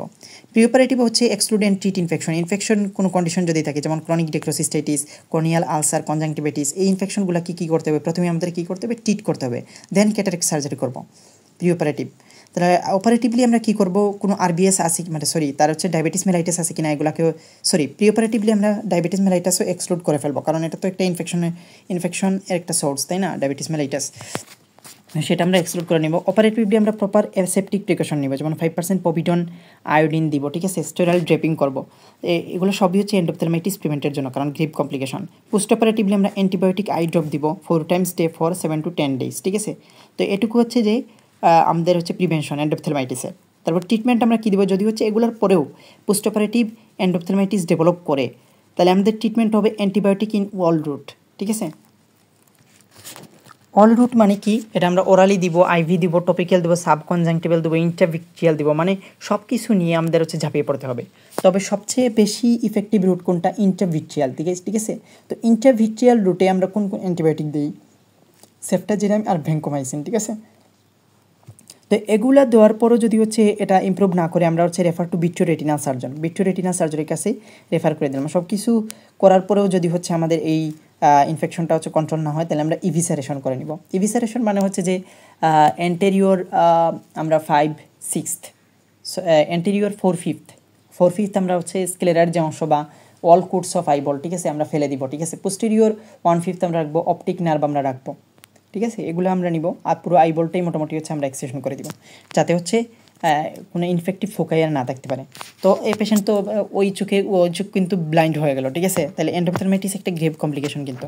আর কেন আমরা ফেলে দিলাম, কারণ যাতে হচ্ছে আর ইনফেক্টিভ ফোকাস ওখানে না থাকতে পারে, সে কিন্তু আবার হচ্ছে সারাউন্ডিং ইনফেকশন করে ফেলতে পারে, এজন্য হচ্ছে আমরা ফেলে দিলাম, ইভিসারেশন কমে নাই যেহেতু। তো এটুকু ছিল এন্ডোপথেলমাইটিস। তো পার অপারেটিভ কমপ্লিকেশনের মধ্যে হচ্ছে একটা ছিল কি, পোস্টেরিয়র ক্যাপসুলার টিয়ার। পোস্টেরিয়র ক্যাপসুলার টিয়ার প্রিভেন্ট করার জন্য আমরা প্রি অপারেটিভ কিছু দিই, ম্যানিটল দিয়ে হচ্ছে ভিট্রিয়াস হিউমারটাকে একটু কন্ট্রোল রাখি, ম্যানিটল ভিট্রিয়াস হিউমারের যে ফ্লুইডগুলো এগুলোকে শুষে নেই, অ্যাসিটাজোলামাইড দেই, এই যে আইউপি অ্যাকুয়াস হিউমারে এটা কন্ট্রোল করার জন্য, অকুলার মেসেজ দিই, better ocular akinesia anaesthesia, minimising external pressure, যেমন অয়েল অফ স্পেকুলাম কিংবা ব্রিডল সুচার, এগুলোকে হচ্ছে একটু মিনিমাইজ করে রাখা হয়। কিংবা যদি দেখা যায় যে পার অপারেটিভলি হচ্ছে তার অনেক বেশি হচ্ছে ভিট্রিয়াসের চাপ থাকে ওইখানে, তাহলে পোস্টেরিয়র স্ক্লেরোটমি দিয়ে কিছু ফ্লুইড আমরা বের করে দিই, ঠিক আছে। পোস্টেরিয়র ক্যাপসুলার টিয়ার যদি সাসপেক্টেড থাকে, ইমিডিয়েটলি আমাদের অ্যাসপিরেশন এবং আল্ট্রাসাউন্ড এগুলো হচ্ছে আমাদের কী করতে হবে, স্টপ করতে হবে, ঠিক আছে। অ্যান্টেরিয়র ভিট্রিয়েক্টমি করে দিব। আর যদি রাপচার স্মল হয় তাহলে তো আমরা হচ্ছে আইওএল ইমপ্ল্যান্টেশন ক্যাপসুলার বেগই করতে পারি। আর যদি লার্জ রাপচার হয় তাইলে আমরা হচ্ছে অন্যান্য মেথড অফ আইওএল ইমপ্ল্যান্টেশন, যেটা স্ক্লেরার ফিক্সেশন কিংবা হচ্ছে সিলিয়ারি সালকাসি ফিক্সেশন, এগুলো আমরা করে নেব। এটুকু ছিল হচ্ছে পিসিটি এর ট্রিটমেন্ট সম্বন্ধে। এরপরে এগুলো তো আমরা বললাম, তো আর্লি লেট এগুলো আমরা নেমোনিক দিয়ে যেভাবে দেখানো হয়েছে সেভাবে মনে রাখতে পারি। আইওএল রিলেটেড কমপ্লিকেশন এগুলো হচ্ছে তোমরা পড়ে নিবা, ঠিক আছে। তো আমরা হচ্ছে প্রশ্নে চলে যাই। এর আগে আমরা দেখে নিই পোস্টেরিয়র ক্যাপসুলার অপাসিটি। তো এটা হচ্ছে একটা লেট কমপ্লিকেশনের মধ্যে ইম্পর্টেন্ট, এই যে লেট কমপ্লিকেশন আফটার ক্যাটারেক্ট বা পোস্টেরিয়র ক্যাপসুলার অপাসিটি। এটা কেন হয়, যদি হচ্ছে এপিথেলিয়ামগুলো আমরা ঠিকমতোভাবে ওয়াশ না করে আসতে পারি, ঠিক আছে, তখন এই আফটার ক্যাটারেক্ট বা পোস্টেরিয়র ক্যাপসুলার অপাসিটি ডেভেলপ করে। পেশেন্ট বলে যে আমাকে তো ক্যাটারেক্ট সার্জারি করে দিলেন, কিন্তু এখন তো আমি আর দেখতে পাচ্ছি না, ঠিক আছে। তখন আমরা কী করব, পোস্টেরিয়র ক্যাপসুলার অপাসিটির ট্রিটমেন্ট হচ্ছে এনডি ইয়াগলেজার ক্যাপসুলোটমি। এটার হচ্ছে মিনিংটা অনেক সময় ধরে neodymium doped yttrium aluminium garnet, ঠিক আছে। লেজার দিয়ে আমরা হচ্ছে পোস্টেরিয়র ক্যাপসুলার যে ব্যাগ আছে এখান থেকে হচ্ছে আমরা কিছু পরিমাণে এটাকে ছিদ্র বানিয়ে দিই। তো ওই ছিদ্রর স্থানে তো আর হচ্ছে কোনো এপিথেলিয়াম প্রলিফারেশন হয়ে আসতে পারবে না। তো ভিজুয়াল এক্সিসটা ক্লিয়ার থাকতেছে পেশেন্ট থেকে, ঠিক আছে। তো তো আমরা প্রশ্নে চলে যাই। প্রি অপারেটিভ কমপ্লিকেশন কি বলেছি, আইরিডো ডায়ালাইসিস, আইরিশ প্রলাপসের ম্যানেজমেন্ট, আমরা ওই জিনিসটা রিপোজিট করে দিব, ঠিক আছে। স্টার্ট কেরাটোপ্যাথি কেন হবে বলেছি, এন্ডোথেলিয়ামের পিকুলারিটিস 3টা বলতে হবে, রিজেনারেট করলে কী হবে। ক্যাটারাক্ট সার্জারি করা অনেক দিন পর পেশেন্ট ভালোভাবে দেখছে না, কারণ কি, এটা পোস্টেরিয়র ক্যাপসুলার অপারেসিটি, ট্রিটমেন্ট কি, এনডিইয়া গ্লেজার ক্যাপসুলোটমি। তাহলে আমরা বলেছি অপারেশনের পরের দিন কী কমপ্লিকেশন নিয়ে আসতে পারে, হাইফিমা আসতে পারে, তারপর হচ্ছে তার স্টার্ট কেরাটোপ্যাথি হতে পারে, এগুলো আমরা বলবো। পোস্টেরিয়র মোস্ট ডেঞ্জারাস কমপ্লিকেশন কি, তো এন্ডোপথেলমাইটিস। এন্ডোপথেলমাইটিসের জন্য pre operative, per operative, post operative কী কী স্টেপ নেব বলেছি। কমপ্লিকেশনস অফ ক্যাটারাক্ট সার্জারি, এটা ওভারঅল বলে দিবা। পিসিটি এর আফটার এফেক্ট কি, যে PCT posterior capsular TR, vitreous prolapse হতে পারে, ঠিক আছে। এবং টিআর পিসিও যদি হয় তাহলে ট্রিটমেন্ট এনডিইয়া গ্লেজার ক্যাপসুলোটমি। ইয়াগে কী কী থাকে এটা বলতে হবে। কর্নিয়াল এন্ডোথেলিয়ামের পিকুলারিটিস বলেছি। Per operative complication of cataract surgery, endothelial injury হলে আমরা পরের দিন কীভাবে বুঝবো স্টার্ট কেরাটোপ্যাথি, এটা কি এই যে সাদা হয়ে আছে এটা আমরা বুঝবো। এটা কি নিজে রিজলভ হয়, ধরা হইল না, একটা গ্যাপ রয়ে গেছে, কীভাবে ফিল আপ হবে, হাইপারট্রফি হয়, এটা বলেছি। আফটার ক্যাটারাক্ট সার্জারি পেশেন্ট ভালো দেখবে কিনা সেটার জন্য কি ইনভেস্টিগেশন করবে, এটা আগেই বলেছি। হাইপারমেচুরি ট্রিটমেন্ট না করলে কী হবে, তখন কমপ্লিকেশনগুলো ডেভেলপ করবে, ঠিক আছে। ভিস্কোএলাস্টিক সাবস্টেন্স ক্লিয়ার না করলে কিন্তু গ্লুকোমা হতে পারে, কারণ ওইখানে হচ্ছে যে তারা অ্যাঙ্গেল ক্লোজ করে দিতে পারে অনেক সময়। আইডিয়ালি লেন্স কোথায় ইমপ্লান্টেশন করা হয়, ক্যাপসুলার বেগে। পিসিটি হইলে লেন্স কই দিব, স্ক্লেরাল ফিক্সেশন কিংবা হচ্ছে সিলারি সালকাস। এগুলো যদি না হয় তাহলে আমরা কই দিব, এন্টেরিয়র চেম্বারে দিব। এন্টেরিয়র চেম্বারে দিলে ইউজিচ সিনড্রোম হয়। Which laser used in posterior capsulotomy, ND YAG laser. Pseudophakia মানে কি, সিউডোফেকিয়া মানে হচ্ছে the condition of aphakia when corrected with an intraocular lens implant is refer to pseudophakia. 16 number question হচ্ছে সিউডোফেকিক আই অনেক দিন হয়েছে, এখন কি কমপ্লিকেশন নিয়ে আসবে। এটার আনসার সম্বন্ধে আমার জানা নেই, যদি কেউ জেনে থাকো তাহলে কমেন্ট সেকশনে প্লিজ কমেন্ট করো। 17 নম্বর হচ্ছে সিউডোফেকিয়া উইথ 6/12 ভিজুয়াল একুইটি, কি ট্রিটমেন্ট দিবা, আমরা স্পেকটেকল কারেকশন দিয়ে দিতে পারি। লাস্টের কোয়েশ্চেনটা হচ্ছে সিউডোফেকিয়া ভিশন 6/6-তে স্পেকটেকল কালেকশন লাগবে কিনা, কেন কি হয়। তো এটা সম্বন্ধে আমার জানা নেই সঠিক, তো কেউ যদি জেনে থাকো তাহলে কমেন্ট সেকশনে প্লিজ কমেন্ট করবা। তো এটুকুই ছিল ক্যাটারাক্ট সম্বন্ধে। তো আমরা র্যাপিডলি ক্যাপিচুলেট করে নিই কী কী টপিক সম্বন্ধে আমরা জানলাম। আমরা টপিক সিকোয়েন্স বলেছি, lens and cataract, anatomy, physiology, এগুলো আলোচনা করেছি। ক্যাটারাক্ট ক্লাসিফিকেশন, তারপর হচ্ছে আমরা পেডিয়াট্রিক ক্যাটারাক্ট সম্বন্ধে জেনে নিলাম, ট্রিটমেন্ট সম্বন্ধে। তারপরে এজ রিলেটেড ক্যাটারাক্ট দেখছি, কর্টিক্যাল ক্যাটারাক্ট, নিউক্লিয়ার ক্যাটারাক্ট, তারপর হচ্ছে এইগুলোর পার্থক্য সম্বন্ধে, কোয়েশ্চেন সম্বন্ধে, এক্সামিনেশন এবং প্রেজেন্টেশন সম্বন্ধে। দেন আমরা ইভ্যালুয়েশন, ম্যানেজমেন্ট এগুলো জানলাম। স্টেপস অফ ক্যাটারাক্ট সার্জারি আমরা জানলাম, টাইপসও আমরা জেনে নিলাম। Complications of cataract surgery, types of IOL, তারপর হচ্ছে কমপ্লিকেশনস যে আছে সেগুলোর হচ্ছে ম্যানেজমেন্টও আমরা জেনে নিলাম। তো এটুকুই ছিল হচ্ছে আমার ক্যাটারাক্ট সম্বন্ধে। এতক্ষণ ধৈর্য ধরে শোনার জন্য অনেক অনেক ধন্যবাদ। নেক্সট কোনো ভিডিওতে হয়তো অন্য কোনো টপিক নিয়ে হাজির হব, সে পর্যন্ত সবাই ভালো থাকবেন, আবারও ধন্যবাদ।